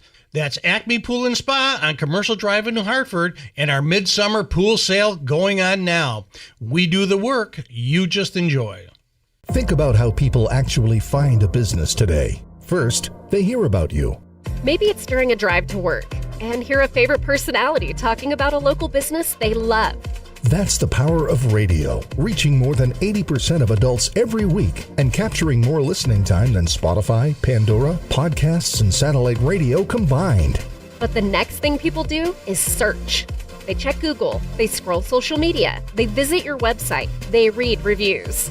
And that's where Town Square Media makes the difference. We combine the massive reach and trust of local radio with powerful digital marketing solutions, backed by our team of over 200 digital experts, data scientists, and proprietary ad tech.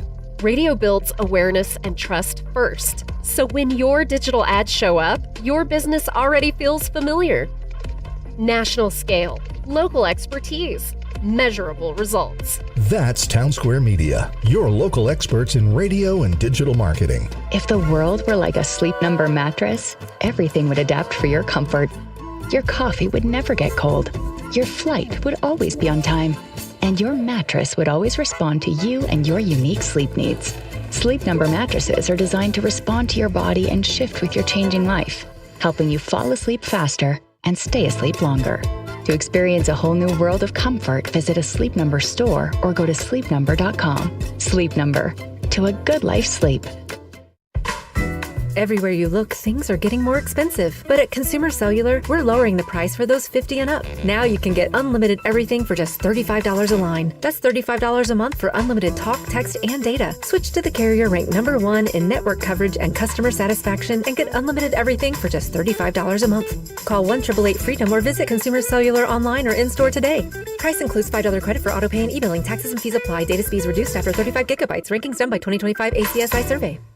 Hurt in a car? Call William Matar. 315-444-4444. People of all ages can experience any level of discomfort for knee pain, hip pain, back pain, and you know what? It could be stemming from your feet. This is Bill Keeler. The Good Feet Store is here to help, and there are so many that swear by these inserts that go into your shoes and make all the difference in the world when it comes to pain. It's a 3-step system. Strengtheners, maintainers, and relaxers. There are a whole program that you follow, and it could very well change your life when it comes to pain. It's called the Good Feet Store.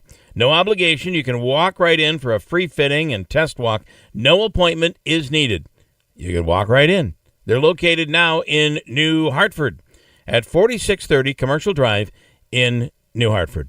Get directions, make an appointment if you like, ask questions, 315-999-3910. It's the Good Feet Store, 315-999-3910. Hello, I'm Oneida County Executive Anthony Picente. This year marks the 250th birthday of the United States, and we've assembled a special commission to help organize events across our community. In the months ahead, we'll highlight why this is such a historic time for our region. From the signing of the Declaration of Independence to the turning point of the Revolutionary War, the Battle of Oriskany. You'll learn about the people, events, and local impact that shaped our nation. Our goal is simple, to help you love the history where you live, right here in Oneida County. WIBX. This is Keeler. WIBX 950 and 92.3 FM. Now back to the Keeler Show. All right, it is 8:15. First News Keeler in the morning. Is Scott with us? Okay, we'll be talking to Scott all morning. You've been telling me when Scott comes, you got to put him on, you got to put him on, you got to put him on. Don't do sidetracks. Don't do other conversations. When Scott calls, you put him on the air immediately. I was ready to go to Scott, and he's not here. We're going to dip back into the Fauci thing for a second because when I looked up, I want to correct something I said because it may not have been accurate when we were having the Fauci conversation. We talked about the classification, when they listed the cause of death, and I had heard. I said that, yeah. I had heard many times that if the cause of death was attributed to COVID-related illness or side effects, that there was a higher reimbursement rate for hospitals, et cetera. The information I'm looking up online indicates that that's not the case. It says no, hospitals were not given extra money specifically for recording a patient's death as caused by COVID-19. However, it does say that, for instance, nursing facilities and other facilities were actually, I don't want to say this, given a higher reimbursement rate for having lower COVID death rates than a higher death rate. So, well, that would almost kind of make sense, doesn't it? Because you were acting as an advocate for. You guys remember constantly hearing stories about this, right? That people. I just know that they were labeling a ton of deaths COVID, when in reality a lot of them were not. They would just throw COVID-19 on there. Well, that's what we were hearing, but was that actually the case, I guess, is my question. Maybe I'm misremembering. I remember hearing that also, but I was joking because that's what Roger Clemens said. Yes, the Roger Clemens. I think Andy misremembers. Yeah, I think Andy misremembers. Maybe I'm misremembering. Is that Scott? Okay. Oh, so he gets to come on. He's going to do the Davey Show first, and then he'll talk to us. There's a Davey Show? Yeah, it's the Davey Show. It goes usually when Bill's here because Davey's in the booth. There's a Davey Show that goes on. Oh. And he gets first dibs at all of our guests. Good morning, Scott. How are you? Hey, Jeff. How you doing? Good. Live from the Sudsy. That's it. In Colonial, right in Bridgeport. We're looking at the setup for the Colonial Wash and Wear Comedy Tour. We're ready to start the fall season here. The big Sudsy here. Is this Bridgeport, Connecticut? No. Yeah, Bridgeport, Connecticut. We start. Actually, our biggest one's Trumansburg. They love us out there. Yeah, and it's God! I mean, God, please, he's got the soundboard working. That's funny, and it's buy one get one on the dryer, right? You buy one dryer, you get. Well, it's also an educational thing. You know, bleach can be your friend. We try to teach them that. Oh. So, but usually it's standing room only. Of course, it's around the folding tables most of the time, but you know. Scott, the Jim Dandy going on today at Saratoga. Yeah. Oh, yeah. I Saturday, yeah. Oh, it's on Saturday. I thought it was today. Saturday. Yeah. No. Actually, they got rained out yesterday. They were supposed to run the Curlin, which is another lead up to the Travers. It was a 3-year-old race, got canceled. 7 inches of rain yesterday at Saratoga. So, kind of got to watch the track conditions for the next couple of days, especially on the turf, because they might even run today to make sure that maybe even Friday that make sure that the big races are good, because that's where the action is going to be on Saturday. But Jim Dandy is a lead off to the Travers. Only 5 horses are entered for a $500,000 race, but the 2 horses, the 3 and the 5, Commandment, the 5, and Renegade, the 3. Renegade ran second in the Derby and third in the Belmont, and Commitment ran second in the Belmont. So those are your 2 big horses, the 3 and the 5, coming out of that race. All right. And then by the way, I don't know if you're looking at the Hallmark channel, but they had Christmas in July. Yes, that's their specialty. Yeah, well, actually, former President Bill Clinton was excited because it gave him another reason to hang mistletoe. So he could get kisses. Yeah, exactly. You got it. Oh, that's funny. He was really excited. He was really excited about he's just looking for any reason. And also in Maine, they got problems. Go ahead. Turn that down a little bit. Roll up on that one. Okay. All right. In Maine, I don't know if you noticed it, but they actually had a problem with voting. Jessica Fletcher from Crabapple Cove was listed twice as voting, so maybe that's a mystery that somebody can solve on that one too. Okay, it's a Murder my She Wrote parents reference. are in Maine, so that's I'll let them know that. Who's that? Andrew? No, this is Steve. This is Steve Culley. I'm the best podcast host in the universe. I heard you on Monday. I couldn't recognize the voice. How you doing? I'm great. I'd love to have you on my podcast. Yeah, no problem. Hey, listen, to me, I was listening to you, and Monday kind of reminded me of an adult Mr. Rogers' Neighborhood, because you had Chuck Lester on, and I haven't heard his voice in a while. His movie was real good.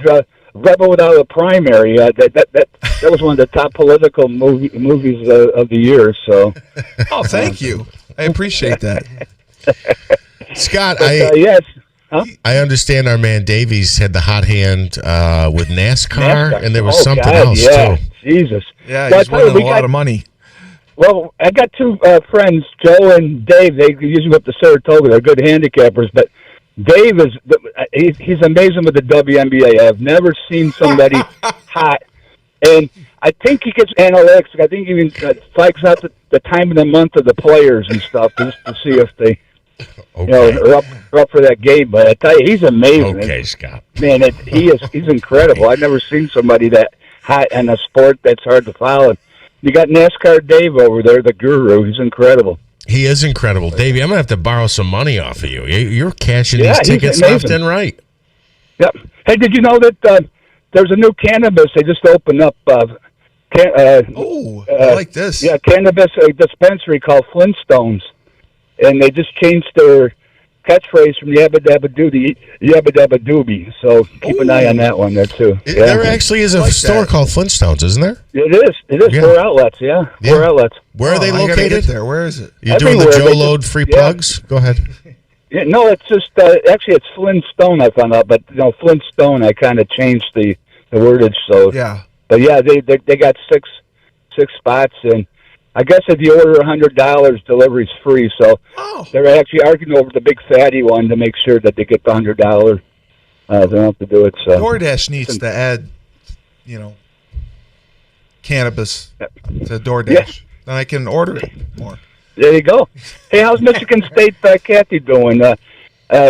She's going to be off because usually she's in Stan's Fish Fry on Fridays when I'm talking. So this is it's different today. So I hope she's out there listening. And tomorrow you got probably somebody to listen to all the time. It's going to be real exciting because tomorrow's Cheesecake Day. Oh, it is. So you might have someone out there. Yeah, Cheesecake Day Friday. Is that National Cheesecake Day? You're saying? National Cheesecake I Day. think, Yeah. Is today National Chicken Wing Day? Or Yes, was that was yesterday. Yeah, it is. Hey, maybe Richard should make you. Maybe Richard should make you a cheesecake, Scott. Yeah, that's what I was wondering. And. Also, Dairy Queen, yesterday was, I think, Milkshake Day, and Dairy Queen had those dollar milkshakes all day long. It's Milkshake Day, too, so you got to take advantage of these things. All right. So I was thinking of Richard. So let's get back to the Jim Dandy really quick. Yeah. Why are there only 5 horses running in this race? I've been saying this. I don't know if it's a conspiracy theory because you pay out the first 4 or 5 spots, but it's not just the other major races. If you go around the country, and you just don't know why only 5 horses. And they all have to be 3-year-olds. This is like the Kentucky Derby. These are the horses that run year round. And there was 20 horses that ran in the Kentucky Derby, and this is Saratoga, and everybody points towards Saratoga, $500,000 race. You only got 5. I think it's economically. I won't go to this big race. You don't go back to the big race when you all can cash in because this is last year Sovereignty and Baeza ran in this thing. Both of them finished first and third in the Derby and in the Belmont. So this is a prestigious race. Now next week is even more prestigious week. It's called the Whitney. Right. And these are older horses that ran as 3-year-olds and have continued their career, like Sovereignty that won the Derby, and the Belmont's running in that. And there's a filly, King Nitrogen, that's going to take on the boys because I think that this horse is that good. I remember Torpedo Anna tried this a couple years ago in the Travers from the second. But there's a horse called Magnitude that I've been following, and he got hurt before the Derby, and he won to Stephen Foster. He's going to go to the lead and catch me as you can, but next week should be real fun. Most of these races, the big races, I think Fox, the actual channel, covers them, and you can catch the other races on Fox 1 or Fox 2. So Saratoga's easy to follow as far as if you just like to even go bet at OTB or Vernon and watch them at home. But it's great. But the 3 and the 5, Commandment and the finish second in the Belmont, won the Florida Derby, and you got Renegade that finished second in the Derby, that won the Oakland derby. So those two, the 3 and the 5, it could be a match race. All right. Before we let you go, Scott. Well, Yeah. you asked for her, and she's here she officially is. in Is that Saratoga Michigan right State, now. Kathy? Oh, cool. Hey, how are you? How is How you, Michigan everybody? State? How you doing? I was thinking We're about doing you. good. The Big We're Ten gonna- had the best of Michigan State football on a couple of days ago. I was thinking about you. Well, we're going to celebrate between now and next Sunday, and that's Yeah. going to be it for Saratoga, and we're going to be looking forward to Michigan State football. Well, they can't do any worse. Let's put it that way. It's amazing how that coach didn't last too long, right? It's a new coach this year. No, the last couple haven't lasted long at all. They're No. not Don going Smith, to I have think, it Morgan easy at State. all this fall. Hey, Kathy. Yes. Hey, this is Steve Cully, best podcast host in the universe. Question for you: Michigan State football. They had the scandal with Mel Tucker. Michigan State has struggled recently in the Big Ten. What are your realistic expectations for them this season? Gosh, the last 2-3 years I've felt real bad for them. Of course, they're my Don't feel my bad for them. favorite team, but I don't know. They lost a lot of good players. Some transferred. A lot of them And transferred. Yeah. I'm going to hope that they can. They start up against Tornado. Yep. So we're going to see, but we're going to listen to every game, and we're going to cheer them on. And win or lose, we're going to be. Go ahead. Do you think 6 wins they could get to a bowl game? I think they're going to struggle. Yeah, they are going to struggle. It's good And that they're you know, going to though. miss. They're going to miss another year where they're not probably going to make it to a bowl. Yeah. They're going to have to rely on coaches or with the basketball team to do better. Right, Coach Tom Izzo. Very good, very good. I was just curious because Michigan State has been very down in football the last few years, and I love your loyalty as a fan because there are so many Fairweather fans, and it's good to hear that you are not. Win or lose, you're cheering on those Spartans. Yes, I look forward to every game, and as my husband says, win or lose, you have to stick with them if you're a true fan. Well, Michigan State, Kathy, I wish you the best of luck. Are you in Saratoga today? Yes, I am. Well, we wish you the best of luck out there. Pick a winner for us. Thank you. Go to the Thirsty Owl. Oh, well, I tell you, my first stop every day is the National Museum of Racing, Oh, okay, got you. right And across the road. Scott in Kirkville winding down his show at the Big Sudsy out there in The Big Kirkville. Sudsy, yeah, it's great. You know, it's amazing. Like I said, it's also educational too. You know, also is too much starch in your shorts. Is that the move Viagra? I guess that's another thing we try to teach and stuff. Can I have a front row seat for this tour? Yeah, you're right. Like I said, right around the folding tables, they go first. That's amazing. I've seen this tour. I've seen this tour firsthand. So. Yeah. By the way, if you're up at Saratoga and you're looking for tips, Brad Cox, who's a trainer, is red hot. He doesn't bring a lot of horses because he ships in, but he's already had 9 winners.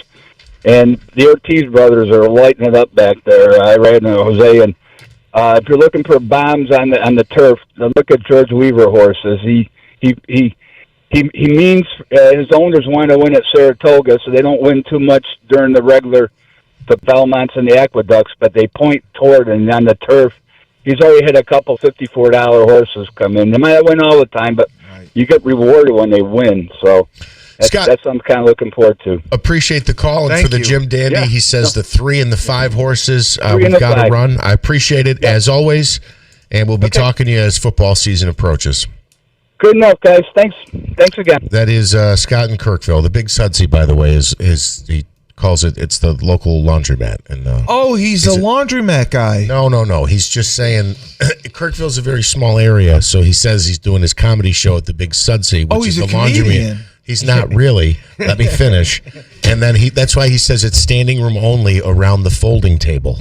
Oh, it was a joke. It's a whole play on words about telling jokes at a laundromat. Inside joke. Okay. There I'm we a go. little slow. Now that we've gotten to the bottom of this, let's go to Fox News Radio's Tanya J. Powers. Did she just hear all that? She did. Okay, I'm going to shut up now. Tanya, earlier this morning, Cully was gloating over the fact that he said he thought you really respected him and loved his questions. And now he's a little embarrassed that you heard him not understand the joke there. So we're going to... That's okay, honey. It's early, and I'm going to chalk this up to not enough caffeine because we're all there right now, honey. It's okay.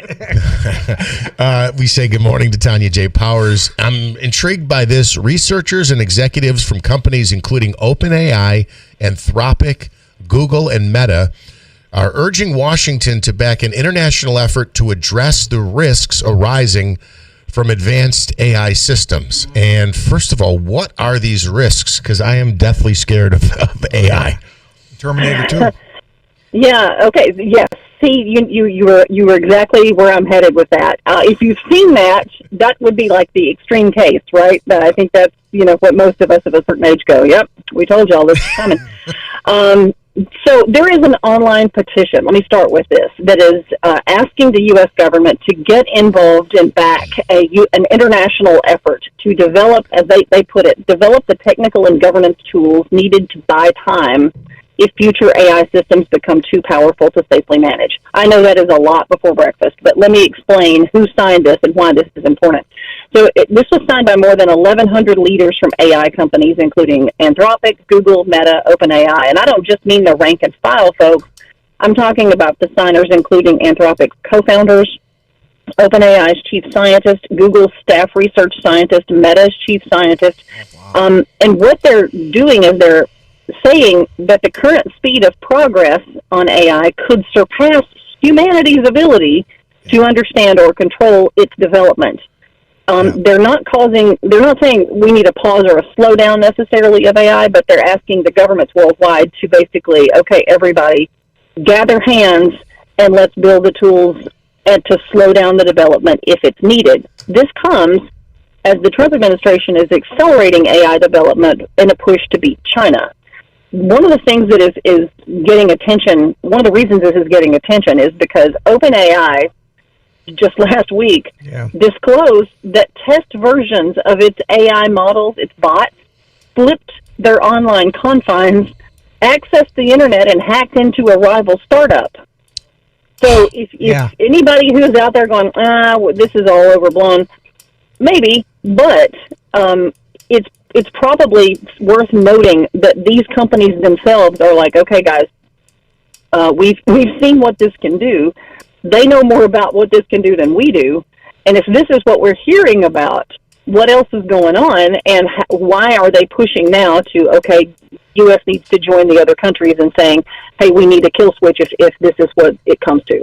They ended up with a situation that they could not stop it, and they actually had to go with a Chinese OpenAI product to get this thing back under control. Yeah. This sounds like the opening scene of a Twilight Zone episode. Well, there's got to be a kill switch where we can turn this off. This is what everybody fears, is that AI would become uncontrollable and then Terminator 2. Tanya, this is Steve Cully, the most embarrassed podcast host in the universe. I wanted to know, shouldn't there be some guardrails or some regulations around AI, because it is developing fast. It does learn on its own, and it could be more powerful than we'd ever imagine. Is there a way to control it and maybe put some guidelines on it? That is exactly what is kind of at stake here. The AI programs are basically following the goals that were set by humans. Right. And they're pretty good at it, apparently. The revelations from OpenAI last week about this bot getting loose, basically, it tells us that even the people who are building AIs don't have a handle on what they're building. Wow. I mean, that says it right there. I mean, if it's able to get loose of its offline confines and go online and attack a rival program, that's to me that's a little concerning. This is one of the reasons that they've put this online petition out there in full view and said, American government, we need to get on board with the other countries who are already looking into stuff like this. Yeah. My big question in the whole thing is, I distinctly remember the inaugural photos, and there were tech people all over the place during the inauguration. Why didn't they call and say, hey, we need some help? What's going on? Like, that's my question, is if they're so close to the president and the federal government themselves, why are we just hearing about this with an online petition from some of the people who work at these companies saying, hey, we need some help? Yeah, I'm with you.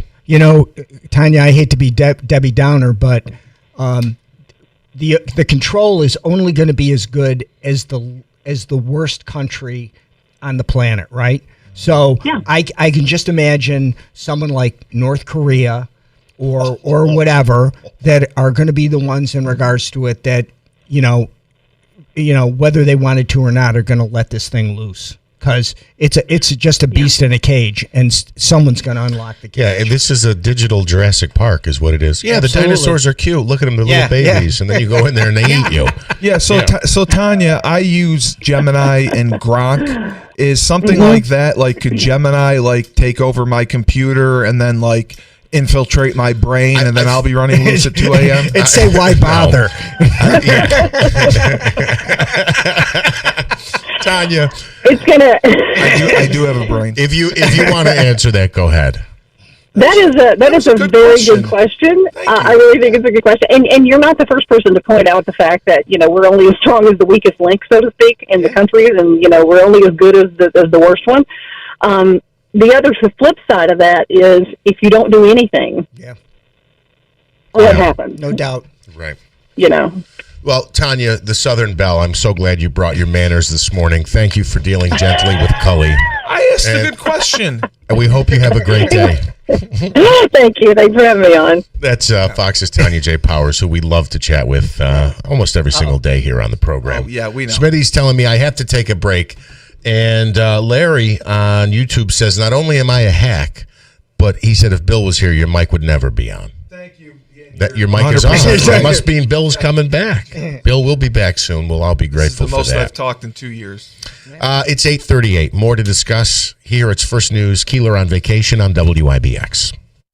Do not trust what any CEO ever tells you. Do not trust US Mobile just because I'm telling you. My name is Ahmed Khatak and I'm the founder of US Mobile. US Mobile invented this technology that lets you share data across any of the 3 networks. In America, there's more coverage than any single carrier in America because we give you all 3 of them and let you switch between them anytime. Our cheapest plans start as low as $5. They go up to $44, but that $44 plan gives you unlimited priority data in America and keeps you connected in more than 160 countries abroad. US Mobile offers a 30-day free trial. US Mobile has no contracts. We don't lock you down. And over 1 million customers seem to like it. We're a top-rated carrier by Consumer Reports 2 times in a row, and you cannot buy those ratings. All I'm asking for anyone who's listening to this is just Google US Mobile. Just search for US Mobile. Just go to US Mobile subreddit and make a decision for yourself. If you're ready, visit usmobile.com. Consumer Reports does not endorse products or services.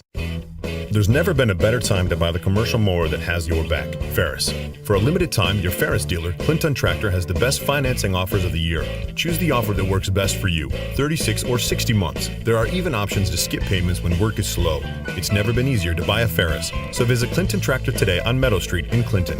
Ferris, experience suspension, all loans subject to credit approval. We are the leader in service, Clinton Tractor. You know you want one. A Bad Boys mower isn't just another mower. It's second to none. It's an American-built machine with heavy-duty U.S. steel and shipped straight to Bob's Bad Boys mowers, never sitting around in a warehouse. That means when you're ready to mow, your bad boy is ready to go. And when the job's done, we're still here with expert sales, service, maintenance, and warranty support. Stop by Bob's Bad Boys Sales and Service, 6419 Middle Road in Munnsville. Call 315-264-2781 or visit bobsbadboys.com. Is your business the best at what you do? Then you should be a Central New York's Industry Ace. Our Industry Aces are made up of the best businesses in the region, and will help you tell your story to thousands of consumers in the Mohawk Valley. With a combination of on-air and online testimonial commercials, along with targeted social media ads that are guaranteed to reach the consumers you want to be talking to. And best of all, these messages are coming directly from you. Interested in learning more? Contact Megan Powers at 315-768-9500. This is Dan from Acme Pool and Spa on Commercial Drive in New Hartford, across from Texas Roadhouse. Get years of summer fun for you and your family with a new above-ground pool starting at just $89.99 installed. You can take advantage of our 0% in-house financing. We can have your new pool installed in about 10 days. Don't let the summer pass you by. If an in-ground pool is your dream, the experts at Acme will guide you through the process. There's nothing better than enjoying summer in your backyard with an in-ground pool. Don't miss out on our midsummer sale with above-ground pools starting at $89.99 installed within about 10 days with our in-house 0% financing. Or let the experts at Acme guide you through selecting a custom in-ground pool, choosing from steel or fiberglass options. That's Acme Pool and Spa on Commercial Drive in New Hartford, and our midsummer pool sale going on now. We do the work, you just enjoy. Are you sick of being just a number or doing a mindless job? Become a craftsman in a trade. Become an IBEW electrician.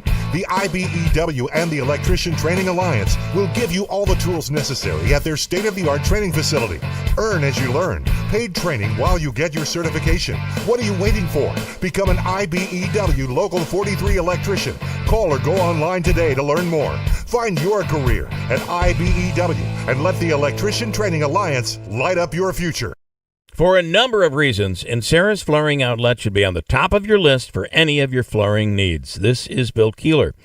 Reason number one, Sarah's has the area's largest inventory in stock and plenty for you to choose from. Reason number two, Sarah's offers the best in quality floor covering. Top name brands like Shaw, Mohawk, Coratec, Mannington, and there are so many others. Reason number three, Sarah's will meet or beat any locally advertised price. Reason number four, it's service. Decades of experience, starting with Sal and Sarah and everybody, the entire team. You get unbeatable service at Sarah's Flooring Outlet. And remember, you can get 6 months interest-free financing for qualified buyers in Sarah's Flooring Outlet. Unrivaled service and experience, all at an affordable price. Now you see why more people buy from the big store. Route 49 Plaza, River Road, Marcy, and in sarahsflooringoutlet.com. The summer sale is on at Mattress Express. Get a king for the price of a queen for the price of a full, and a full for the price of a twin. Ask how to get upgraded to an adjustable base for free. Go to mattressexpressny.com.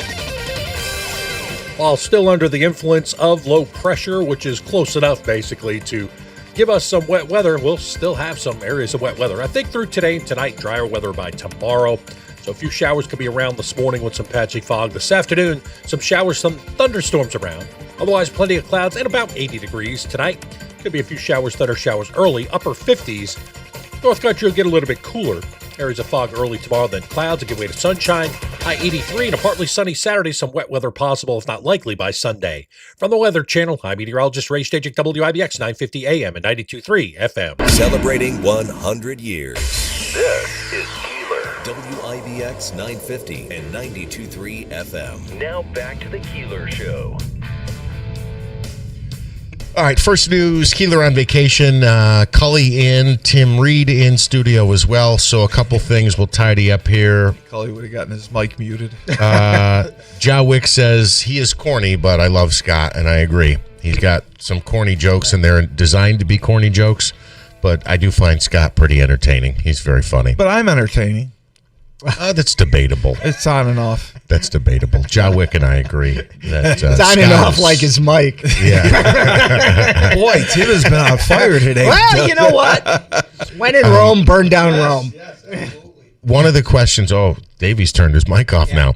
One of the questions that you asked Tanya before we let her off the phone there was, was your at-home AI system. You said Gemini and another one. Yeah, I think those Grok. Grok. Those are designed to be user-friendly and essentially, my understanding is, have capability limits on them. Yeah. The specific topic we were talking with Tanya about, and I'll get the exact wording here, advanced AI systems. Okay. And I think these are a lot of programs that are still in development, and they don't know what the capabilities are.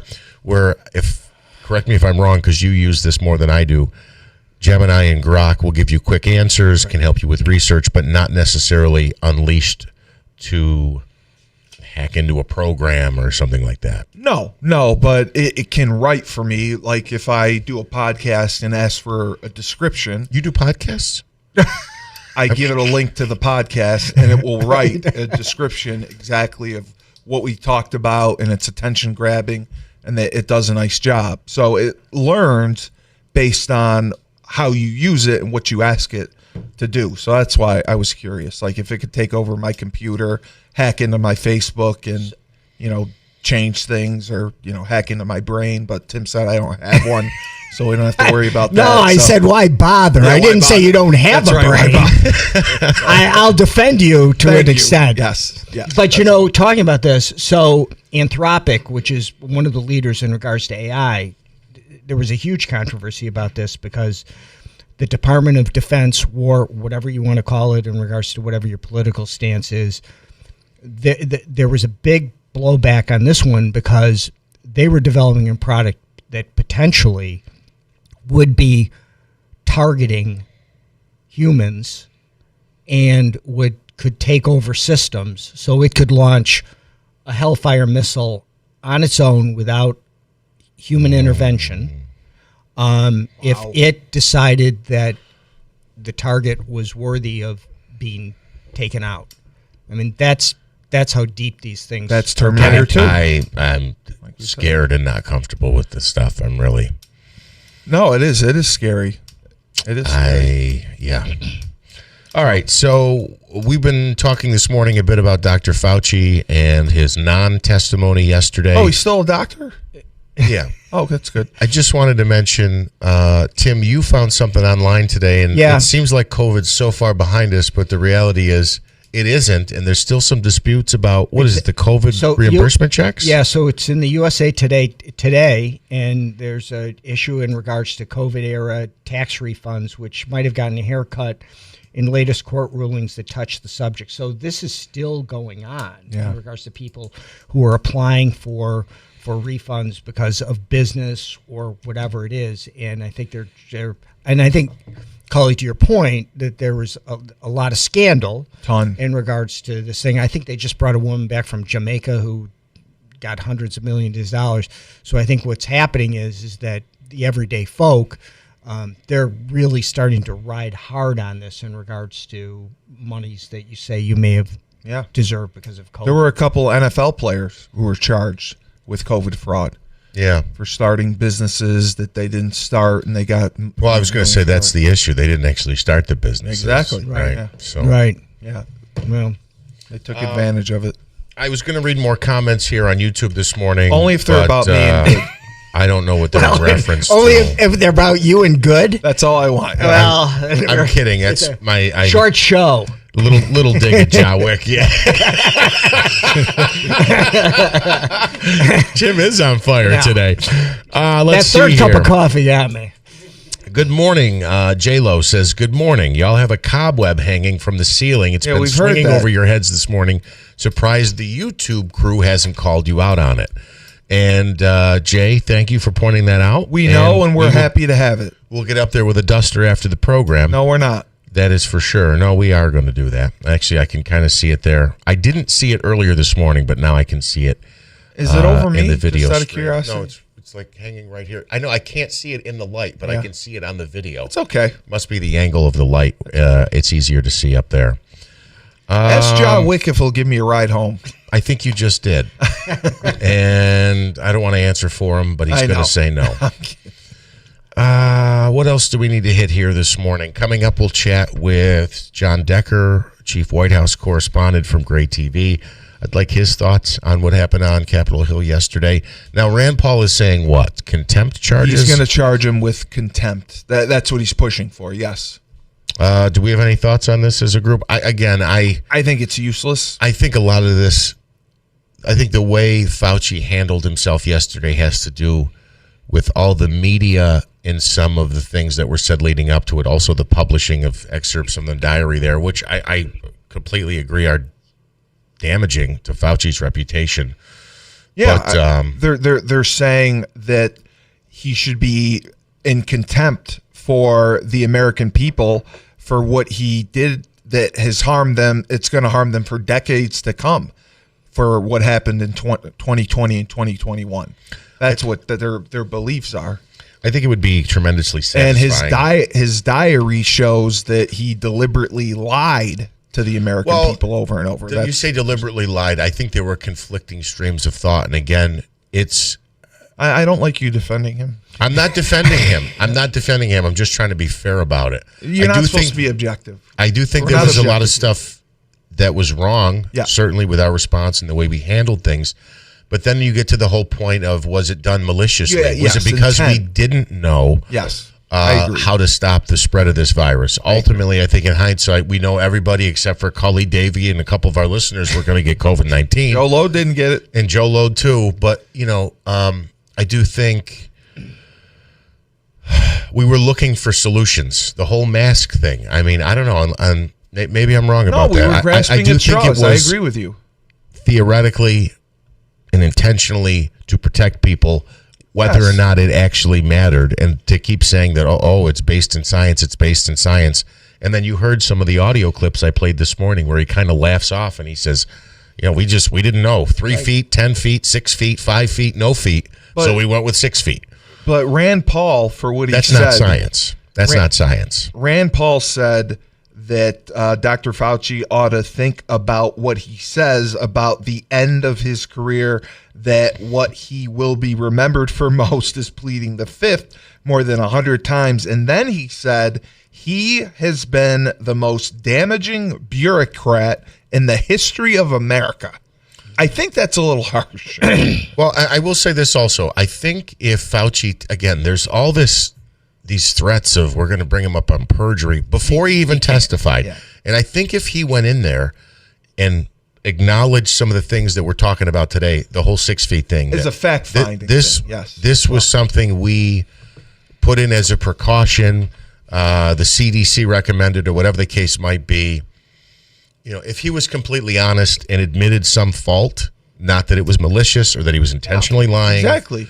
I think the Republicans or those who want to demonize him would have a harder time getting everybody to buy in, because ultimately what we're all seeking, whether it's medical, in school, whether it's in sports, whether it's in relationships, we always seek the truth, right? We're all truth seekers, and we all have our own versions of it. Our truth. Yeah. So I just think that this could have played out. The narrative, like you said. This all could have played out quite a bit differently, and I'd love to hear his answer to some of these questions. I know many in our audience would. I know you guys would as well. We'll see what happens next, but essentially they're threatening contempt. You telling me I got a break again? You told me I only had 2 minutes left. No, let's do it before. Okay. All right, so we're hoping to be joined by John Decker next. Davey says we got a break. Also, turn Cully's mic off. We're back after this. At Mohawk Valley Health System, nursing is more than a career. It's a calling. I just love the family environment. Everyone's so helpful, so encouraging. Everyone here is amazing. Whether you're starting your journey or ready to grow, MVHS offers competitive pay, career development, and a place to belong. Everybody wants you to succeed, and I feel like the patients and families also feel that as well. My team helps me grow here. Mohawk Valley Health System. Change lives, starting with yours. At Mohawk Valley Health System, we're investing in nurses like never before. Working at the Wynn Hospital in the OR has given me the opportunity to not only enhance my critical thinking skills, but also my autonomy. With competitive new rates, career development programs, and a culture built on support. I love the team that I work with on the 7th floor. Here at the Wynn Hospital, I'm not just part of a team, I'm part of a family. You'll grow your nursing career with great pay, a supportive team, and real opportunities. Here at the Wynn Hospital, I can find my niche and grow. Change lives, starting with yours. This is Keeler. WIBX 950 and 92.3 FM. Now back to the Keeler Show. All right, I just got to know. Go ahead. The interesting about Decker is, hang on, he's on. You're on. All right. You're on, and he's on. All right. Go ahead. Interesting thing about John Decker Hey, is... John. So I see the Saudis for the first time have got themselves committed into the war. Do you see them having a greater exposure in regards to this whole Gulf of Hormuz thing that's going on?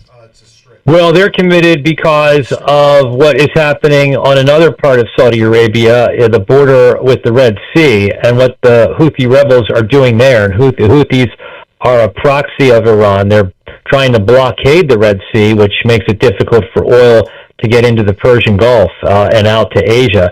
So that's the reason why they're involved. They're sending a strong message to Iran. Iran doesn't seem to be concerned about strong messages. You know, we saw with that surprise attack on an American base in Jordan just the other day. And I also see that a tanker got hit in Egypt as well. Yeah, that's right. So I guess this war is back on. You know, diplomacy. You know, the president was giving diplomacy a chance. And that was going well, and then the talks broke off, and then just hours after the talks broke off is when this surprise attack by Iran took place on that American base in Jordan, and no one was hurt, no one was injured, no injuries, the missiles were intercepted, but that's what has led to what we see as a resumption of this conflict. John, we spent a great deal of time this morning talking about the whole Fauci fiasco on Capitol Hill yesterday. Your take on what went on, and can they actually go after him for contempt?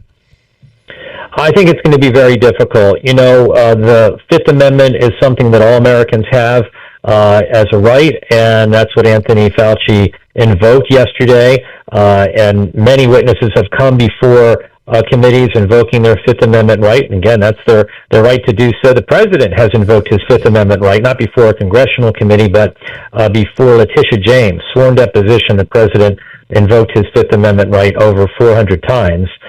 So the difference here is that Anthony Fauci was given a presidential pardon by outgoing President Joe Biden on his last day in office. But that presidential pardon only covers a specific period of time, from 2014 through January the 19th of 2025. And Fauci's attorney was concerned that if Fauci was essentially accused of perjuring himself during his testimony, that pardon would not cover that. And that's the reason why ultimately he said, you should invoke your Fifth Amendment rights. John, we have 1 minute left. Can I ask you, we talked about just before you came on, I think what everybody's seeking here is the truth. Is there any chance the Republicans would give him immunity just for straight answers and a straight shot on what we learned and some of the unknown things from COVID-19 from his perspective? I don't think so, you know, especially when, you know, the things that Senator Rand Paul has written and said, you know, he wants to see Anthony Fauci behind bars. I don't think he's going to give him essentially a get-out-of-free jail card by giving him immunity. So I don't think that's going to happen. All right. John Decker from Fox News Radio, we appreciate it. John, I'm sorry, I keep doing that. I said it for so many years. John Decker from Great TV. From Great TV, he is the White House chief White House correspondent and the only member of the press corps who is an attorney, the White House press corps who is an attorney. Great job as always. We'll talk to you next week. Thanks so much. Bye-bye. That is John Decker. He was with Fox previously, and I always want to tag him. John Decker, Fox News Radio. John Decker, Great TV. I thought you were going to call him Jawick. WIBX Utica Road, W295 Utica. From the WB Tain Insurance Studios, your news talk leader since 1925. WIBX 950 and 92.3 FM. Now the latest from Fox News. Iran targets American troops in Jordan again.